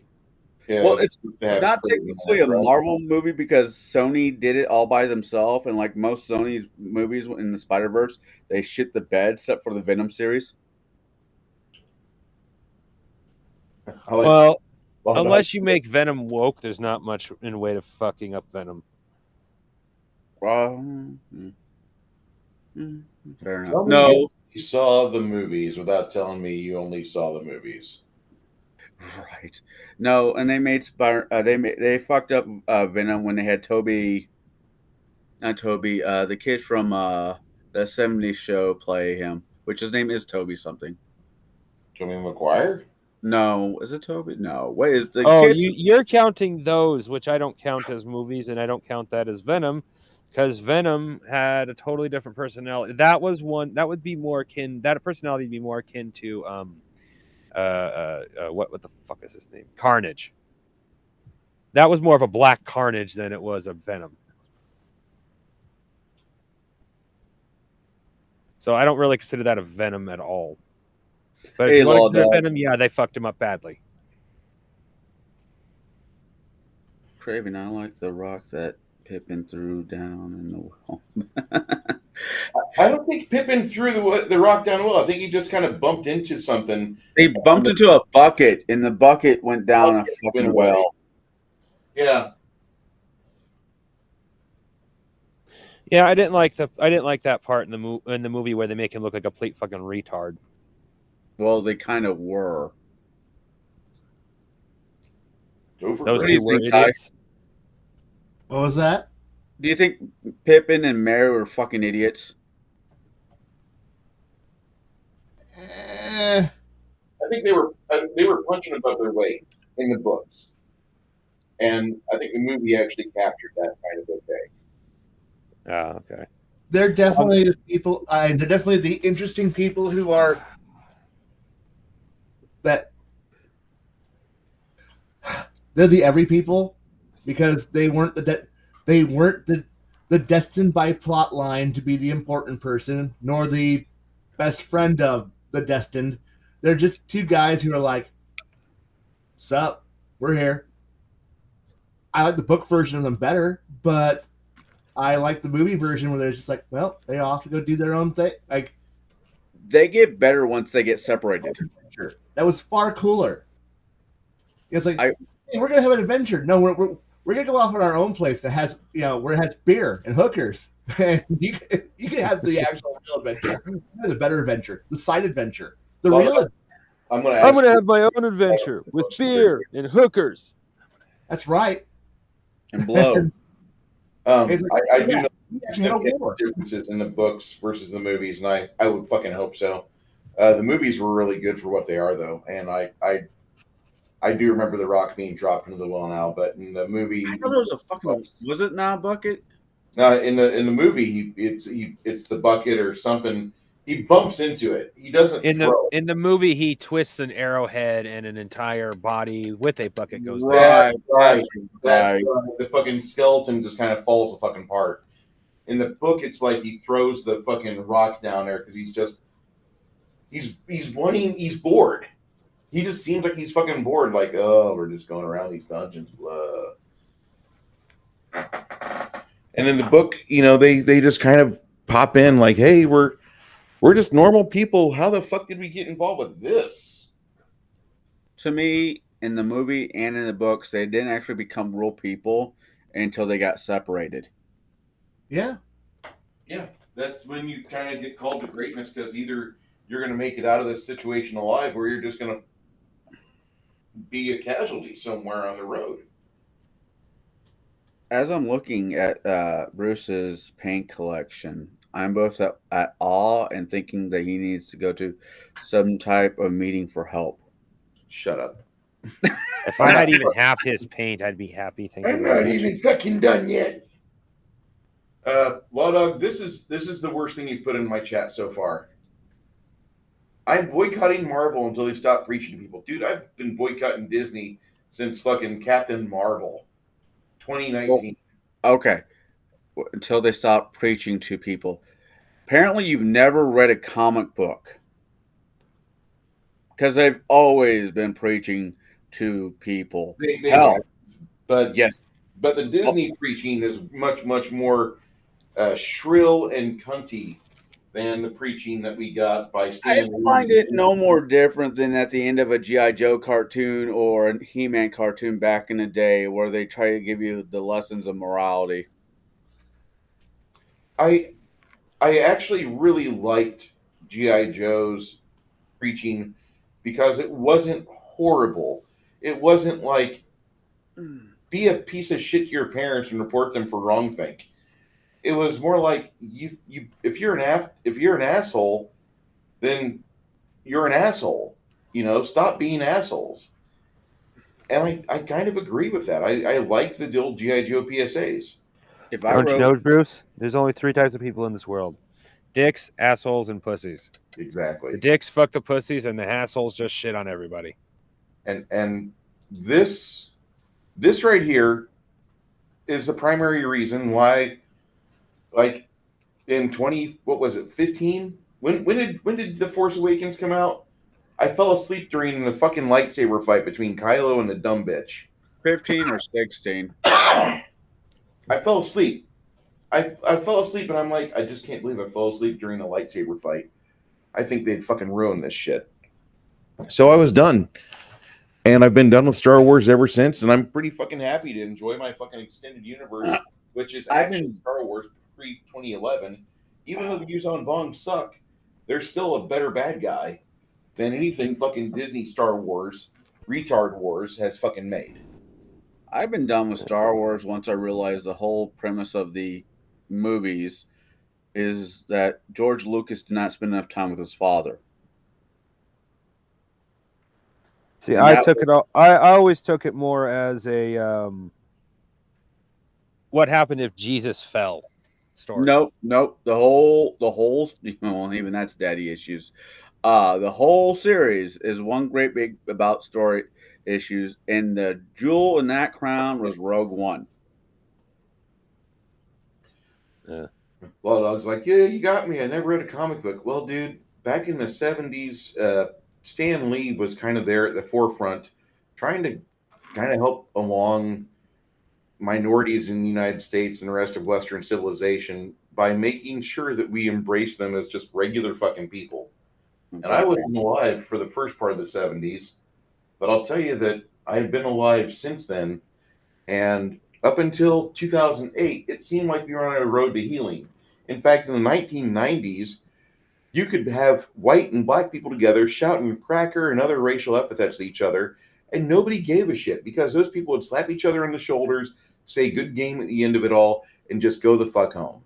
But after 2008, there was this giant fucking wave of racism that hit America, and you can kind of understand what the fuck happened after that because there was a single fucking catalyst to it, and his ugly fucking husband. I didn't mean to preach. I'm sorry. I'll shut up now. O.J. Anyway. Simpson? No, the other black meat, Mike Obama. Oh no. Well, listen, I was He was the around. most divisive president we've had in our lifetime. Oh, well, yes and no. I can think of a few other. And oh, you said in our lifetime. Yeah, yeah. As much as I love presidents from before my time, I'm not going to count anybody that ever showed fucking screenings of Birth of a Nation in the White House. I'm talking since mid-70s. Well, you always got Johnson. Why, Mr. President? Why are we still in Vietnam? Zip, funk. That's why. Listen, Johnson was a great many things, but thankfully he was not president in the mid-70s. Uh, That was Gerald Ford to Jimmy Carter. Man, that was I was at a trivia night. Man, there's a question. It was about which president, which person became president without getting voted in. And I'm like, I was like, okay, let's see at this time period. I'm like, well, JFK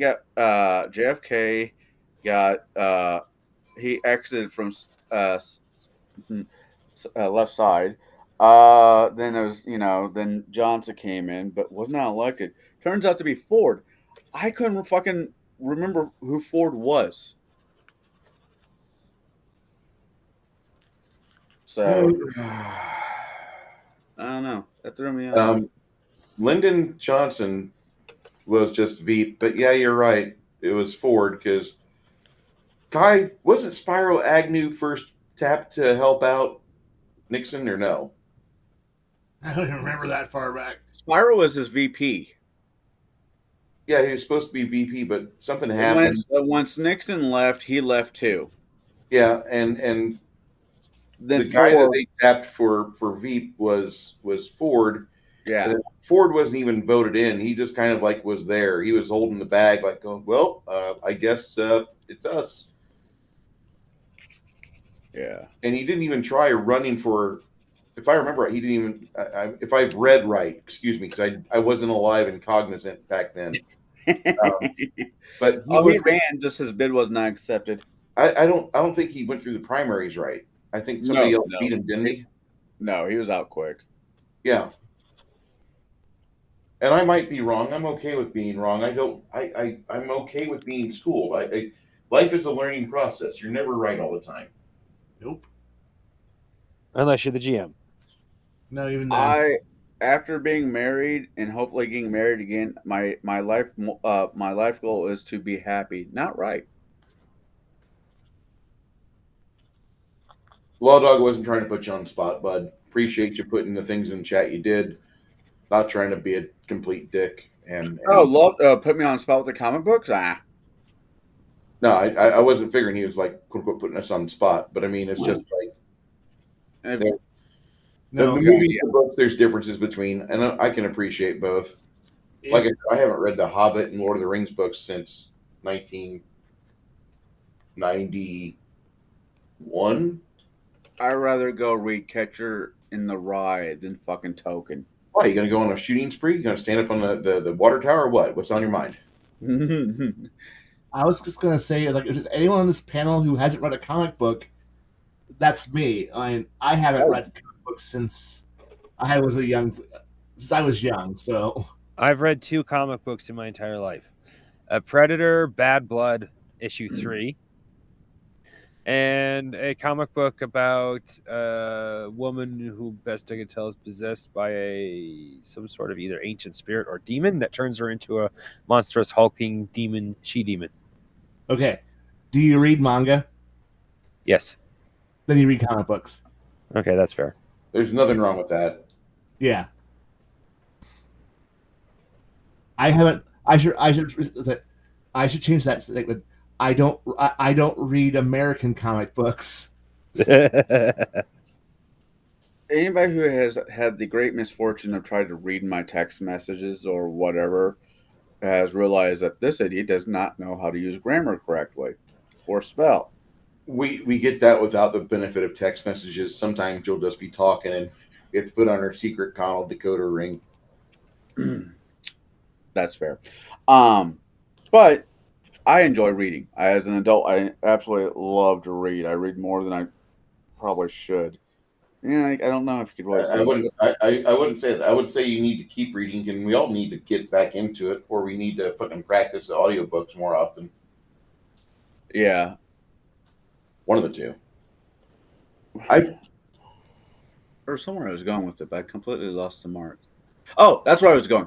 Okay, so reading and spelling and all that good stuff was just not happening with my dyslexia, ADD ass as a child. You know what got me to sit down and look at books? A stack of fucking comic books. Because it wasn't the page long litany of fucking words. It was a couple bubbles here or there with bam, boom, geez, Batman or whatever. And it was able to keep my interest. Then I just build up from there. You know what got me into reading? Palladium Black books. Sex Life. Palladium books, actually. One of the most complicated reads in the gaming world. I wouldn't put Palladium at the top of that heap. It is more complex than most, but actually Palladium just requires you to just have this level of ingenuity to where you can take the concepts within it and you can just be like, all right, I'm running this, and here's how I run it, blah, and you do it.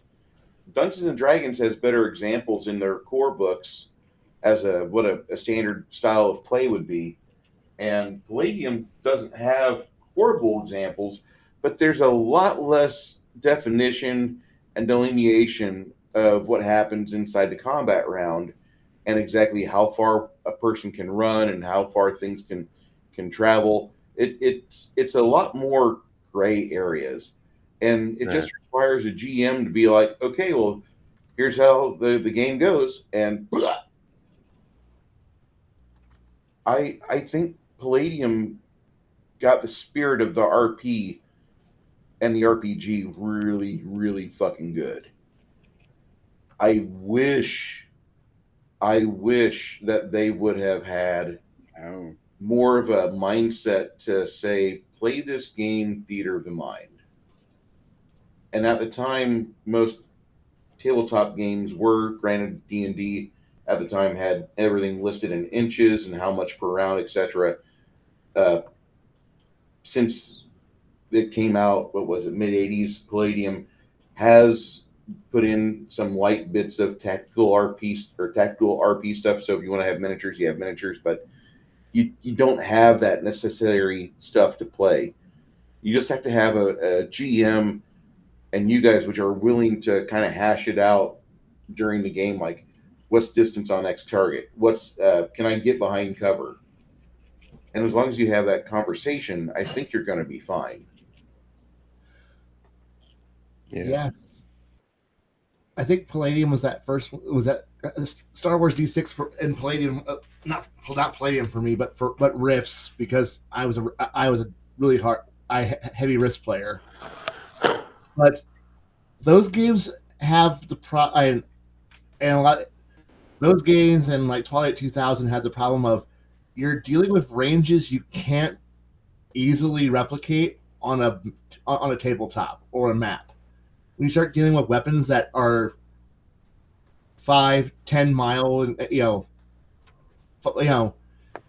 2 kilometer, 3 kilometer, 10 mile ranges, or in the case of if you're using some of the big toys, 30 miles or cruise missile ranges, you're really not looking at the idea of, or how do you represent 300 to 1,000 feet on a map easily? You really don't. And so at that point, the abstraction begins to kick in, and you can't detail out every single piece of ground for all 3,000 feet. You're starting to look at the idea of, well, there's always going to be. You really can't say. I know there's probably not going to be always a wall, a ditch, a trench, a crater, or something to hide in. But but when you abstract that far, well, in a 30-meter radius, there's probably something that can provide you limited cover, something that you can work with, something you can deal with. And Rift really did that. I helped explain that for me, or at least Robotech and Rift did that one. Star Wars was another one where the average engagement range, because we played with the idea that you were at engagement ranges, again, 2-3 kilometers might be the firing range, and you can't specify everything. And yeah, theater of the mind starts to kick in, and at that point, mind you, I had players who, for at least with my Star Wars groups, that we were not. I know we just had that Star Wars conversation a little bit ago, and about the EU, but the players I played with Star Wars, we were not Jedi lovers.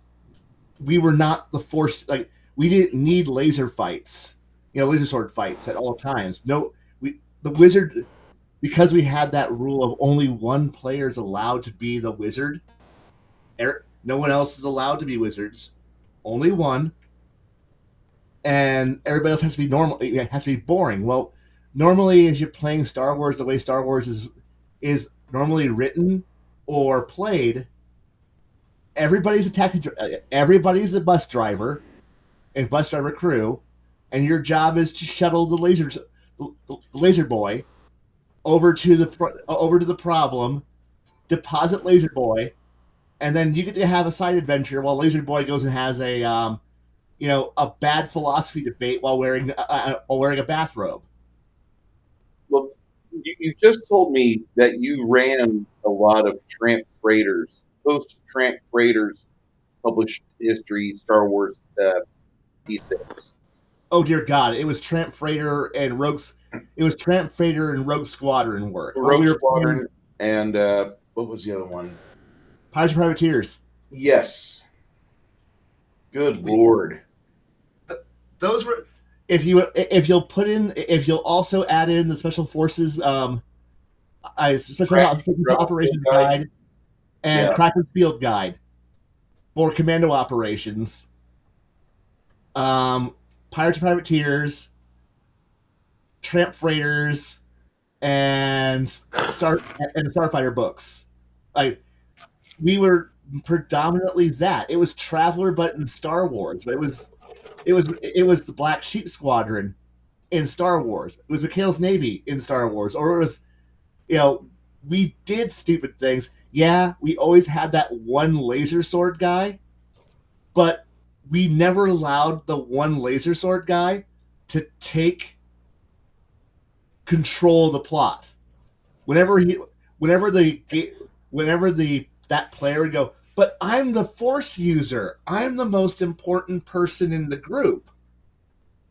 And because everyone wants to be Luke Skywalker. Because when you go out and see Star Wars people, there are only two kinds of people who are Star Wars people: bathrobe wearers and the 501st. I prefer being with the 501st because I like the Imperial officers, the stormtroopers, the people who look good in the job. Meanwhile, you got a bunch of fat dudes wearing bathrobes over here on the other side. I actually prefer the scoundrel setup for the Star Wars seedy underbelly. I think the underbelly of Star Wars works a hell of a lot better than the military side or the bathrobe section. And the reason I say that is because Star Wars really isn't a unified place where, while the Empire says they run everything, the Empire doesn't run everything. No. You have system tyrants, you have fucking the Hutts, you have various crime bosses in various locales, you have various individuals that will just show up. You have shitty fucking Imperial officers that will pull the freighter up alongside after they tractor beam your little ship in, and they're like, give us your valuables, come on, otherwise you're dead. And you have shit like that. And it's such a game world ruled by petty tyrants throughout the entire thing. Yeah, and the thing was, we had a fantastic Star Wars campaign where, Mhm. once again, we had to practically vac our Jedi, but it was a game where we started out as Imperial Customs officers. What we were. We were Imperial Customs. Like, we were a bunch of people who we were not part of the, you know, we're not Death Squadron. We're not part of the Imperial Navy. We're on a little Corvette in a backwater sector, and then who got, you know, as the Imperial Navy does, it shows up, it drafts a few ships because there's a hostile thing happening 2 systems over, and we're there. We watch, and the thing was, we played up the idea of being up of not everyone sees the evil of the Empire that's happening all the time. The Empire is not continuously evil at every moment. Not every planet has their designated puppy kicker who walks in there whistling while stealing money from babies. A lot of the people were people who just watched the Republic change the flag and change the name. So we were playing those people, the people like, nah, we're just doing our job, until we saw something bad happen and decided to pull a Crix Maideen or a Kraken and went, no, we're not sticking around here. And part of that first adventure was trying to escape the Imperial squadron that we were part of, because we were stealing a warship, and we proceeded to, our Imperial liaison officer, who came from the battle fleet, because we're the Coast Guard, like, we're literally the Coast Guard, being drafted into the Navy, and then literally having this guy come from a Star Destroyer tell us we need to start shooting people, and we're like, no, we're not bad people. And it turned into a bit of Hunt for October, where we shot the political officer and then ran like hell in this Corvette. And then now we're in a military vessel that has no supplies, and we're trying to figure out how to keep this damn thing running. And then, because we didn't know how to contact the rebellion, we didn't even know, like, we've heard of the rebellion, it's in our briefings, but nobody knows how to call them. So now we're in a rogue warship trying to figure out how to find the rebellion, find supplies. We're like trying to hunt down pirates who we thought hey, we let you off with a warning. We're trying to like hunt down pirates. And so here comes this Imperial Corvette, just boom, comes out of hyperspace on top of a pirate outpost, and a bunch of pirates are like, oh shit, it's the cops. And like, no, we're not the cops anymore. Yeah, no, that's what the cops was saying. And it turned into this great campaign of us just, that ship got beaten up and cobbled together and repaired. And every once in a while, the Jedi who we picked up would try to go, no, I'm the important plot line. At which point, the entire crew of which we were playing looked at him and went, no, the story's about us and the crew and the ship. We're more important than you are. And it was this, like I said, it was this weird way of playing it was a Star Wars campaign that was just, it felt better. Like, this felt like what Star Wars would be like if not everyone was somehow related, because we played with the idea that none of us know who Luke Skywalker is. The heroes of Yavin, we have no idea who any of them are. None of us have Darth Vader on speed dial. None of us know who Lando Calrissian is, because he's just a guy. He's just a backwater he's just a backwater administrator of a no one cares mining station, who somehow is a general. But we're not part of the rebellion. We're definitely playing pre-Endor, so no, we have no idea what Hoth is. We're playing 15 seconds off the grid. We're nowhere. And it was a great game. It was a great game. It's like, we're on the rim. Are we that close to we could go core? It was a great debate, because like, we all knew how to play Star Wars, and then the periodically walk over there and and trank the Jedi, so the Jedi would shut the fuck up. And then every once in a while, the GM would throw the inevitable, And so that when a Jedi feels special, here's a laser sword fight. And at which point, the rest of us just get out flamethrowers and shotguns. And when it's like, I can finally use all my laser sword fighting powers, and then we're just like, yeah, Yep. Sorry. Flamethrowers and shotgun time, and mulch the Sith user, and then at which point the Force user goes, but this was my time to shine. We're like, shut the fuck up, wizard. Get back in your pod. Do you provide a useful skill to the crew? Yeah, we know why you're here. You're our liaison to the rebellion because the GM made you. I made you that. Feel good that we haven't vaxxed you for being a shitty liaison. Do your paperwork and go on with your day. And that was a fun way of playing. And that's the Star Wars I prefer, but that's not the Star Wars we get. We never get that. Every Star Wars bit eventually comes around to, except for Rogue One. Rogue One is magical. There's no magical Force bullshit. It's a big galaxy, and yes, everything I'm saying is definitely applicable to Rifts, and I love that. I love playing Rifts because it's such a goofy big universe, but it's a world that we know, but it's so dangerous just going outside Chicago. And it's funny because I live in Illinois. Illinois is 3 hours from Chicago. So when you hear the idea of the great and evil empire of Chi-Town, and as somebody who's from Illinois, yes, Chicago really is the evil empire. and the idea that somehow some guys from Chicago show up in a big long minibus that's covered in skulls, that sounds pretty much on par. It's like, and don't worry, the people from St. Louis are a bunch of weird mutant bugs. Also sounds pretty accurate. You know what? I'll put up with Chicago and we keep the mutant bug St. Louis away. All right, okay. I'm good with this. Also, let's go be at Quebec.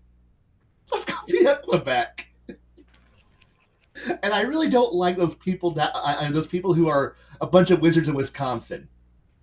Screw those wizards. That was always a part of it that I was just confused on. Like, how did Wisconsin get ley lines like that? That was I didn't get it. The joke we always came up with is Lake Zurich is where D&D was created, so of course that's where all the wizards are. What I would like to do is get the majority of the Dune books, throw them in the blender, get the Star Wars D6 system, throw that in a blender. Okay. And make it where the two universes are, two galaxies is in the same universe or whatever. Okay. They are attached. Okay. Where spice in the Star Wars universe is horrible. It's a horrible thing. Nobody does that. Where spice is life in the Dunes one. And just find that bridge where we are traveler, bootlegger, whatever, and we're transporting spice. Oh. Could you imagine a Jedi Zardakar?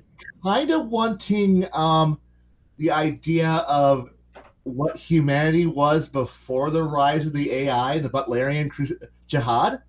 Yeah. So before the AIs were overthrown in the establishment of the Imperium, that's kind of what you're looking at.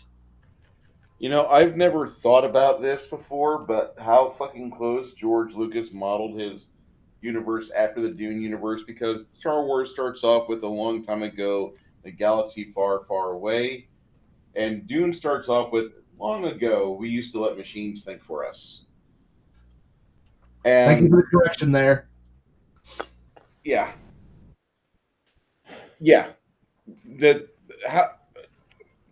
Okay. We're okay with this because, like, again, I haven't played Rifts in over 10 years.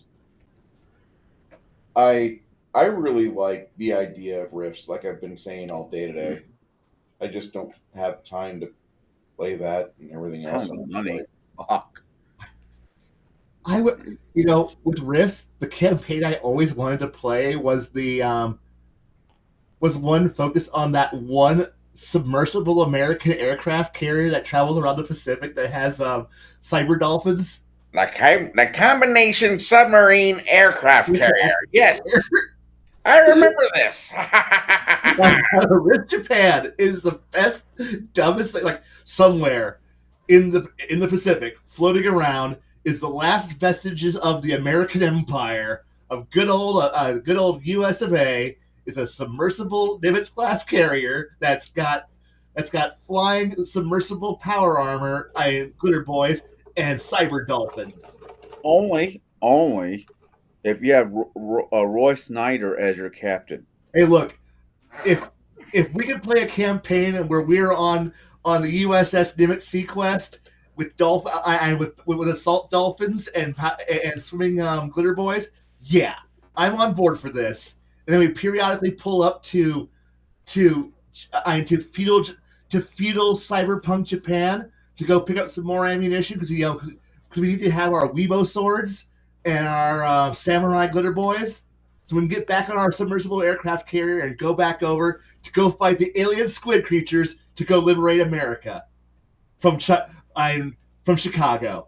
Yes, where do I sign up for this game? And Jonathan Brenz, the gentleman that it was in that show who self-canceled himself in 2003, has to be the voice of one of the psychic dolphins. No, the psychic dolphins are actually the cyber dolphins were actually from an old cartoon called Galaxy Rangers. I don't know if anybody here is familiar with it aside from myself, but that's still one of my favorite cartoons ever. You can watch that as an adult and be completely happy. Plus, Jerry Orbach completely sells the leader of the Galaxy Rangers in search of his wife. Great show.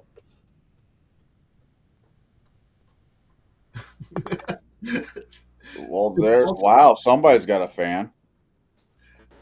Hey, look, there are 3 places in Rifts that it's fun to play as part of them.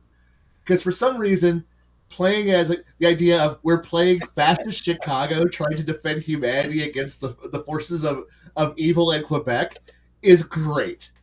It's fun. But they're the bad guys. No, they are. But look at what's out there. Except for Tolkien, look what's out there. Frenchies with power armor, weirdo wizards, and dimensional creatures, and giant squid creatures from Atlantis. No. Chicago might have a point for once. All right. So what else? That's not even going south. No. South is bad. You don't want to go south. South is full of vampires. Mexico is full of vampires. We don't go to south. We don't go there. Nope. Or the adventures of the U.S. of A. on American engineering. Weibo Japan, because I want to play feudal cyberpunk Japan, power armor, yes, or Germany, because the NGR is amazing. It is the last vestige of real humanity in Europe, and it's Germany. Wow. The Germans are fighting a wonderful war against gargoyles and whatever the heck is living in Russia. And it's a wonderful, everything's nice in Germany, just don't ask a lot of questions. And it's a wonderful place. So make sure you have your papers. What was that? Make sure you have your papers. Yes, because everything's all in order. But the thing is that you understand that there's this horrible problem. It's called France. It's full of gargoyles. It's Poland. It's full of gargoyles. It's Scandinavia. It's scary, okay? And then there's weird shit beyond the Alps, and it's scary. But don't worry. Thankfully, German engineering in the Ruhr Valley and the Rhine Valley is here to save us with actually functioning power armor that's not covered in skulls. Yeah, we're looking at you. And the NGR is completely awesome. But don't worry. But don't worry, nobody can get there because the Atlantic is fully being guarded by squid creatures in Atlantis, psychic, I dimension, and gargoyles. Every once in a while, a cargo plane will fly over there and drop off a German over here in happy in the happy lands, or you just play a mercenary and buy your weird German stuff. And it's a great thing. Nobody asks what's going on in Russia because I know nothing fun's in Russia. And every once in a while, yeah, it's a great universe. I love it. I loved running it. I'm sad. People talk about this. Yes, and the NGR is doing that, and it's funny. It's like, who's surviving?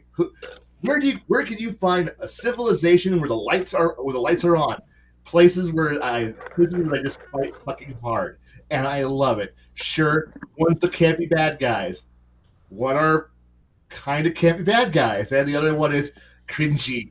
I love Japan, but it's so cringe. It's like somebody I read a comic book once about what Japan's like, and then they made Risk Japan, and it's so gloriously terrible. I love it. It's just miserable. It's so bad. Young 17-year-old me who didn't know shit loved Risk Japan. Oh, I loved it. And then I got older. And then I went, oh, this is so terrible. And now I'm old. And now I find it hilarious. It's the 80s. It's like, it's Japan of the 80s before the stock market never crashed. And Japan stayed being the Japan of, Akira and other weird 80s hyper violence. And it's great. I love it.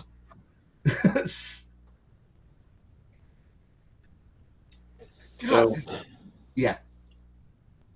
So I'm really looking forward to a friend of mine is putting together a Rips game for whenever one of my players on my high level game is demanding that he gets that Saturday when this campaign's over. His version of Riffs, which is more like scrapers. Nobody really fucks with scrapers. I never hear people talk about scrapers or Phase World ever. And it's interesting because it's kind of like an anime version of an anime set in Rift Japan, but it's an Americanized Jack Kirby-esque version of superheroes without the Detective Comics licensing. Scrapers looks kind of cool, but he's got this weird twist on it because this is post-Earth invasion of an alien species, etc. And I want to just see what he does with it. We've got an idea or two, but I started creating a character. I love Rift's lore. I hate the Rift system. I wish I could say I did. I liked it. But me and Colin are going to be best buds because we're both city rats. And I haven't decided what subset of city rat I'm going to be, but city rats are kind of like the urban-esque rogues. Looking forward to this. Oh yeah, that's right. I already have a character slightly made up. He already made me a character. He already made your character, but he won't do mine? That faggot. Yeah, well, he realizes if he doesn't do it, it's just not going to happen. And my weekend just opened up. Yeah. Because don't get me wrong, Bruce. I can make a Pathfinder character, fucking blindfolded, drunk, and taking whatever medication that Crafty's on, not needing it, and still make a banger of a character. Rift. Well, there is a nice little combo. It's not a huge power combo, but is a nice combo if you for a city rat. Maybe not. You want to be small as a city rat, but there is a species of giant that automatically comes in as a mega damage creature, so you don't just die. I don't think he's going to allow us to do mega damage types. I think he's going to force us to be splattered humans. Nah. When I say splattered, I mean like barely like anything special about you. The mom and dad had the typical mating dance, and you came out as a muggle. I don't think. Did he allow us to create magician characters or no? Yeah. Okay. I just couldn't remember that. I think like 99% of whatever you think is like on the table. I think he just has a few. Yeah, but I know Well, he's I could direct you to the. I do believe it is called the Coalition Monster Hunter. It's not set on Earth, so Coalition Ah. probably wouldn't be. You don't want to be Coalition in a strange new world. I am No. going to be the saviors of this new world. No, what I'm talking about is the Palladium equivalent of the 20 20 OCC's character or 20 occupations character from D&D. You know, the person that's made the perfect. I can punch you for 1,000 damage, except this thing can also take 1,000 damage. Okay. No one needs one hit man. Why don't you want one Hitman there, Connell? For reasons. One Punch Man. Come on. He's just so. This came from the man who made a weasel. Hey. That's only if we're playing the original Ninja Turtles through Rift. Well, accordingly, that feature was transferred over to the reprint of that's coming out here soon. So apparently the weasels are going to be just as broken as they were. I want to play a character that has high metabolism and have ADHD. Grab the Risk conversion book and pull the Veritech pilot out of Macross 2, and then use the conversions that give you buffs from converting from Macross over to Rifts that give you iron buffs, and you turn out to be actually on par with everybody else. But now you have an overly acrobatic dodge character that just can't be hit. Yeah. Oh my The god. juicer mech, basically. But you're not into the drugs. Yeah, exactly. You're just actually good. I've never been all that interested in like in campaigns where you can play a robot. I just don't find it all that interesting. I get somewhere between like Data and some other based ass robot-ish character thought processing in my head, and it doesn't work. Can I sell you on it? Can I Hold try on, to hold sell on. you on it? It got sold to me last night. Really? Okay. How's that? I was watching the new James Gunn Monster Squad or Monster Commando or whatever the fuck it's called, and they have this robot called GI Robot or something like that, right? And his whole obsession in life is to kill Nazis. So like every other sentence, like, "Are we gonna kill Nazis now? Are you a Nazi?" No, that's what Nazis would say. And I'm like, oh my god, I could play that. Oh, that sounds like the giant robot from Fallout 3. Yeah. It's Liberty Prime. Yep. Just switch out communists for Nazis. I would love to see somebody do Liberty Prime in a proper game. I mean, you should totally play like a Liberty Prime-esque character, because Liberty Prime is from a earlier time before the bombs. And just have every single one of his sayings on a soundboard, so you don't say anything. You just respond with what he has to say. Oh, communists must surrender or be destroyed. All further communists will be destroyed as per Directive 4. Blah, blah, blah, You blah, know, I was thinking what would make a good day. What's that, Mr. Robot? Us killing Nazis together.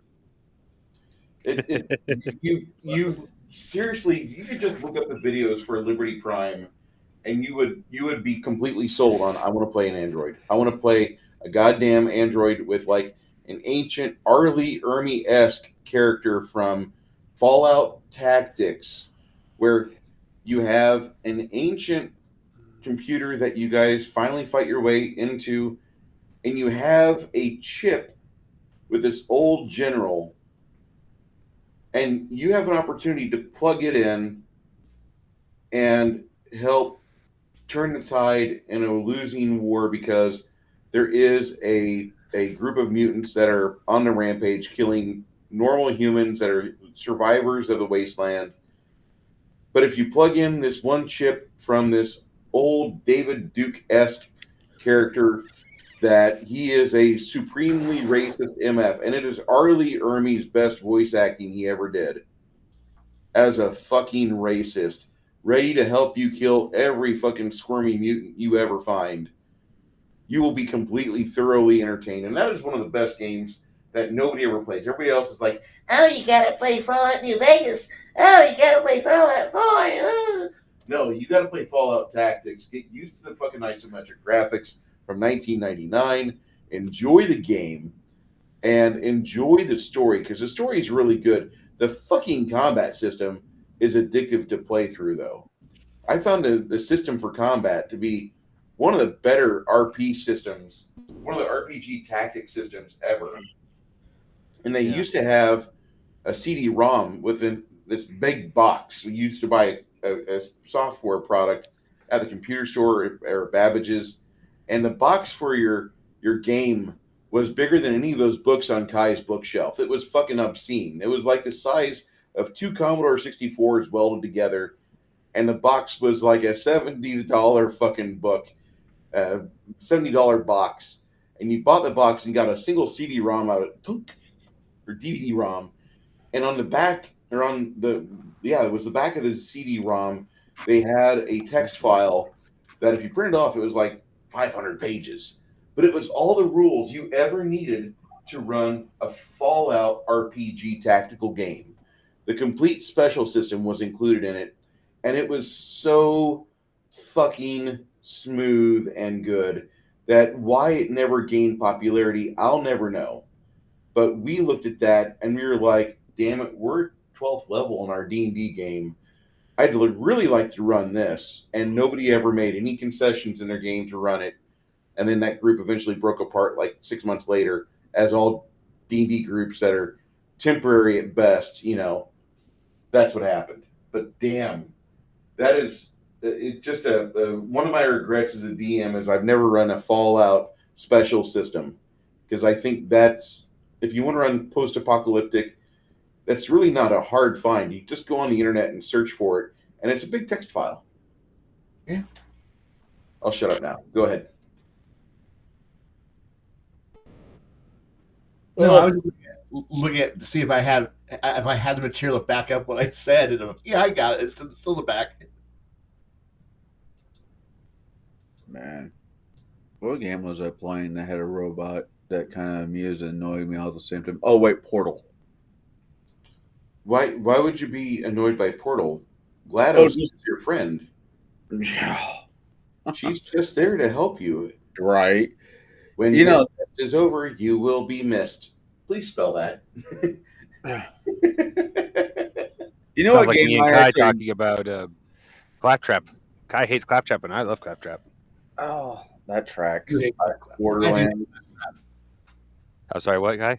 I do hate Claptrap. That's no doubt. There's no lie there. That's from Borderlands, and I do utterly hate Claptrap. I don't know if he's in Borderlands 1. I've played Borderlands 2, and he is in every single Borderlands game, period. Yeah, and he's the same character through all of them. When they made that Borderlands movie, the best casting choice they had was Jack Black being that robot, because I just wanted to shoot it. No. Agreed. I've hated Jack Black since I saw him in Neverending Story Part 3. That's, I think, first or second movie ever. I think that was his first, because it said on the box, introducing Jack Black. And that movie just really pissed me off. And then he made it really big with another film that I never saw called School of Rock. And I'm okay with never seeing that. Like most Jack Black movies, I could afford to never see again. He's a good side character, like that High Felicity or something like that with a John Cusack movie. Absolutely great in. Actually, have you seen Enemy of the State? Will Smith? Yep. Yeah, I also like him in Jackal for reasons. Yes, I love his role in Jackal was amazing. Me and Janet are going to watch that here pretty soon, and I'm looking forward to it. There's one with Jack Black in it. Say again? There's one Jack Black video game I liked. That was Brutal Legends. Brutal Legend was he was a voice actor for it. He wasn't really. When he's not playing himself, he's actually bearable. Yeah. Thank you, Law Dog. But I can say that about a lot of actors. Fucking Nicolas Cage. If he does a movie where he's not playing Elvis, I'll watch it.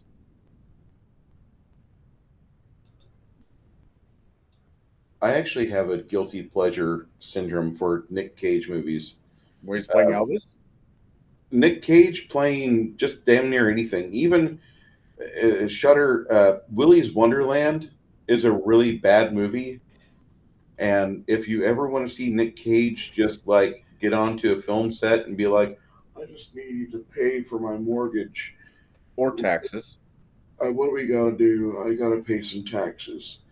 And that's like Willy's Wonderland because he has none of his talent is on exhibit in this movie. He could have. Did you end up seeing Deadpool and Wolverine? Not yet. I haven't seen it all the way through. There's some parts of it that I've bumped into when I'm watching it. I'm like, I don't really like this. I love that movie. That movie made fucking bank. The movie made a lot of money. I just haven't appreciated it yet. I haven't gotten to the part That's where fine. That's fine. The reason why I bring that up is you bring up Nicolas Cage. I brought up. Ryan Reynolds went to damn near everybody. He's like, "Hey, we're doing this movie. If you're attached to the Fox Marvel movies, come on in. We'll have you all in." And Nicolas Cage, for whatever reason, he says, "No, I'm good. I don't play Ghost Rider again." I'm like, and back in my head's like, "You're a fucking idiot," because no one, well, few people like you as Ghost Rider. Somebody who are blind, deaf, and don't know any better. But you could have paid the IRS. The IRS could have got paid. I I I own that movie only because of completion's sake, but I own it. Ghost Rider? Yeah. So do I. That one and the second one. It was a Father's Day present.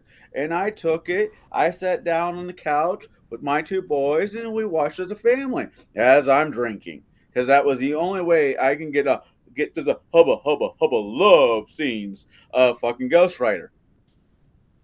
Yep. Am I being a dick tonight? you're fine. Okay. I'm not having a problem. Technically, Either. you're being you, so yes.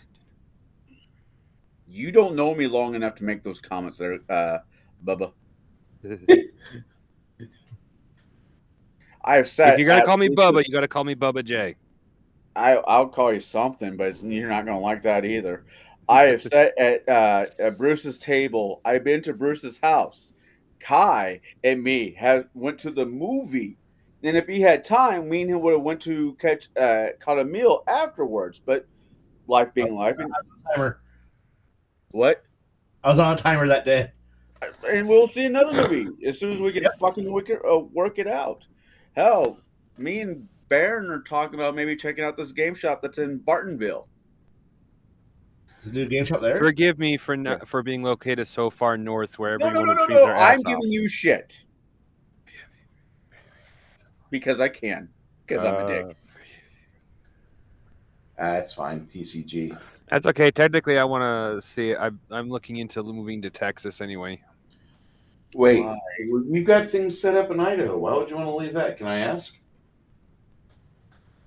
My body is actually breaking down a lot sooner than it should, and I hate dealing with the snow every year.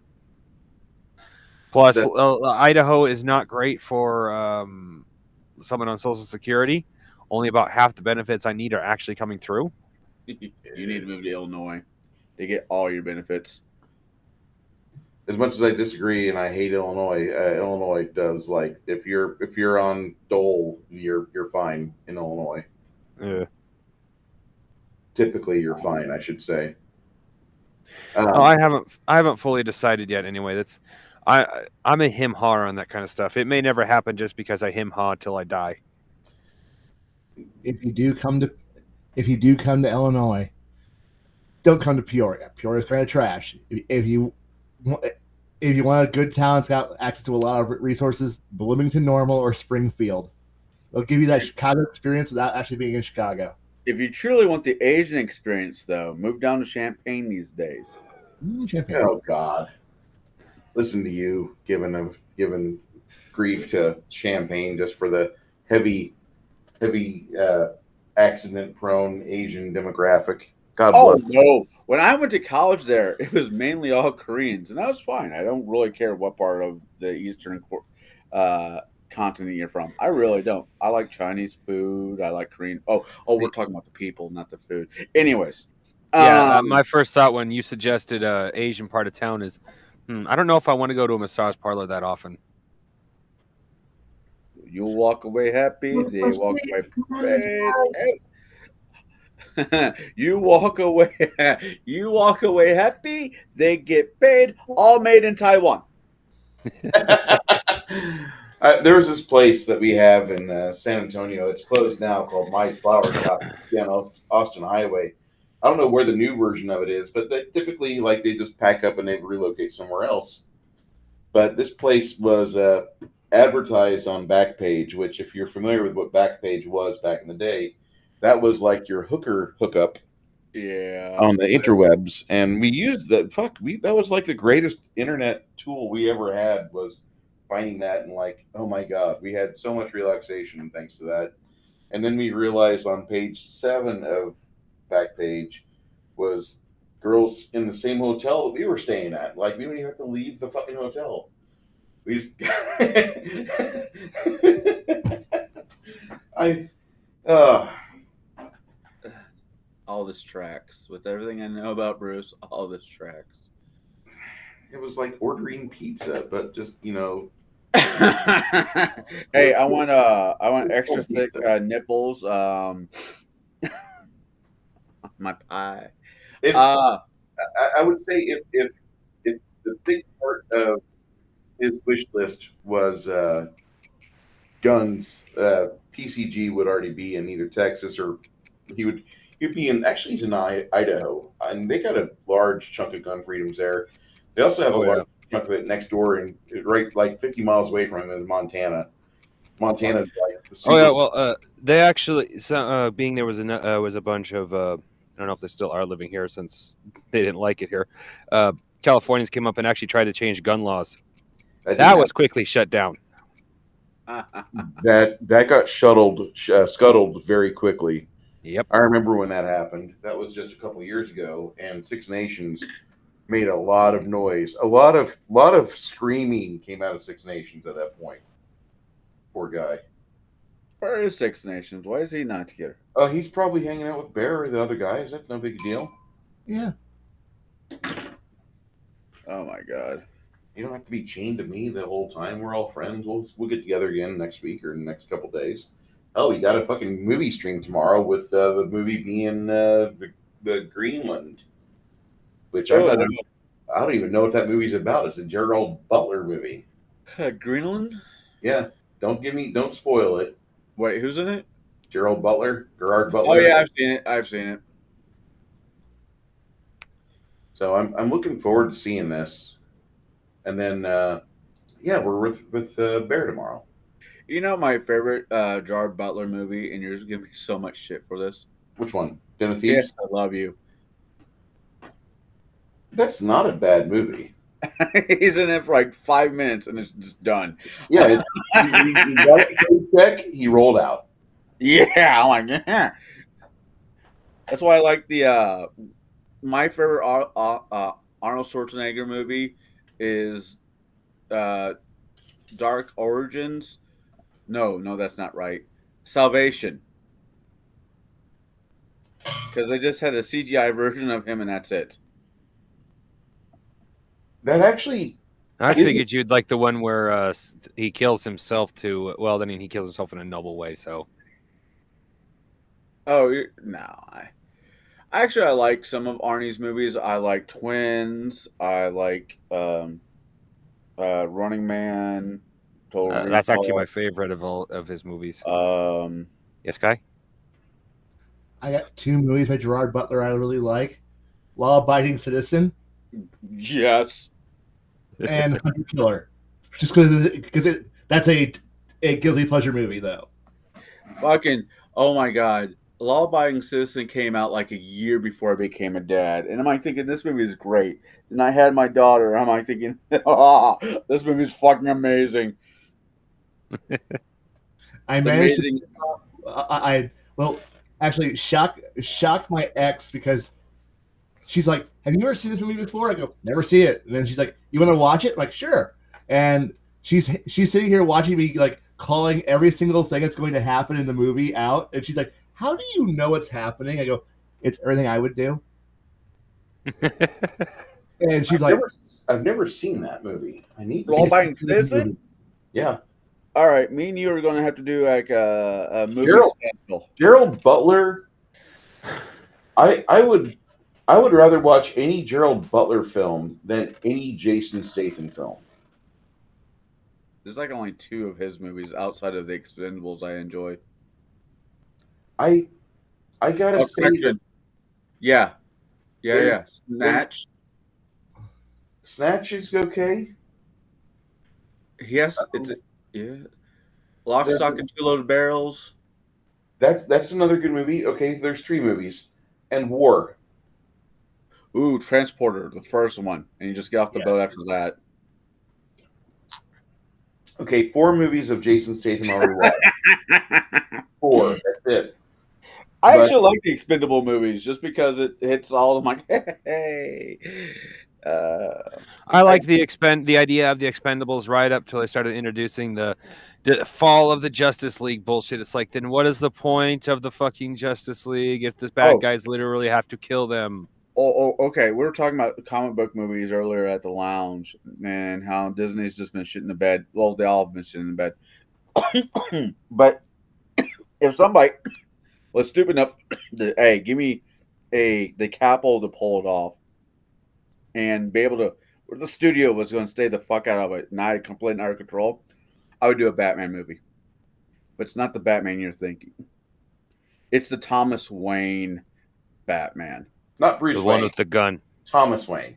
Thomas Wayne, where Martha turns into the fucking Joker. He's he's a gangster in his own fucking right.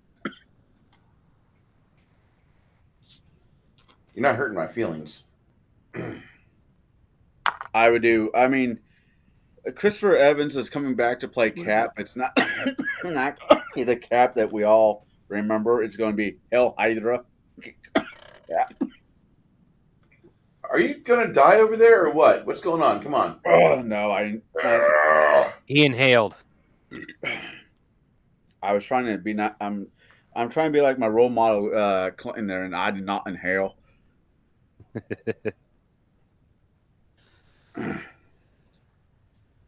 Well, we've been at this for about 2.5 hours, a little bit more than that. And every 2 weeks, me and Khy get together after we have a alpha test stream. Before we break, I do want to ask. One of my players is with us right now, and that's TCG. No, TCG, what do you have any complaints or any concerns about this campaign? Not killing enough hookers.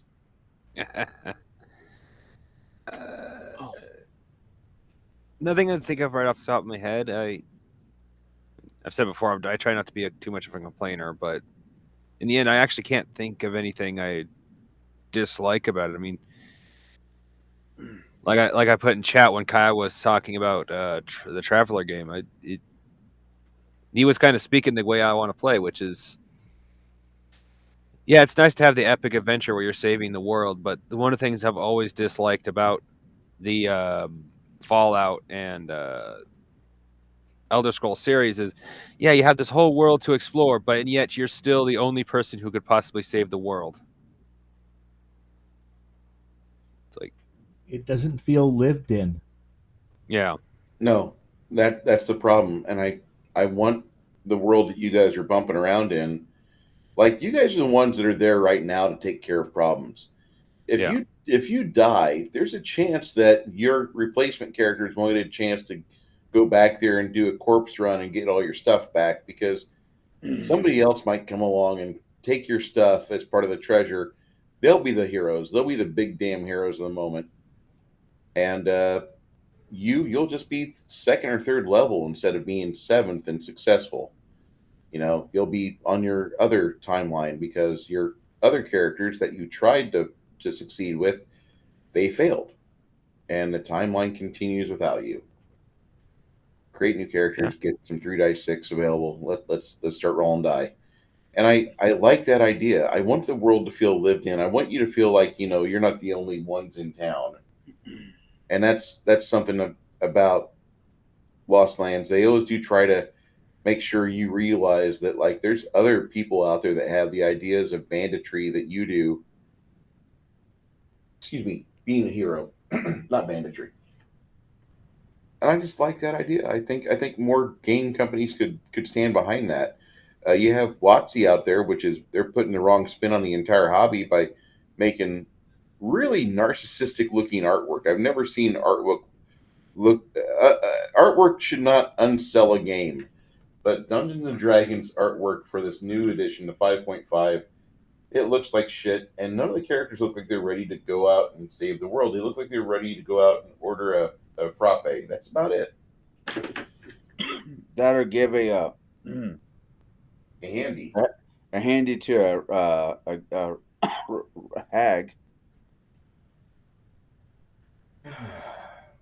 Before I go into my rant of what happened at the Czar at the camp, I think I'm going to shut this off, because if I don't, I'm going to talk about how I had one of my players get a hand job from a hag at 7th level, and I made it so disgusting the player vomited at the table.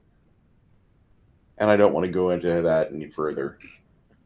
Man, that rape box you came up with almost made me puke. Kids, come to my channel every Saturday. I've got a game to run with no filter. My name is Bruce Lombardo. With me tonight was Khy of Chimerian's Musings, all right, my friend Connell, and my friend TCG, the Crafting Gamer. Thank you so much for being part of this. We look forward to seeing you again. If you like what we do here, go ahead, like, share, and subscribe, but I'm not going to hold you to it. I want you to have a good day, though, and do have a good holiday season. Merry Christmas for those of you that celebrate. Happy Hanukkah for those of you that celebrate that. For those of you that are just kind of atheists, well, I hope you have a good day.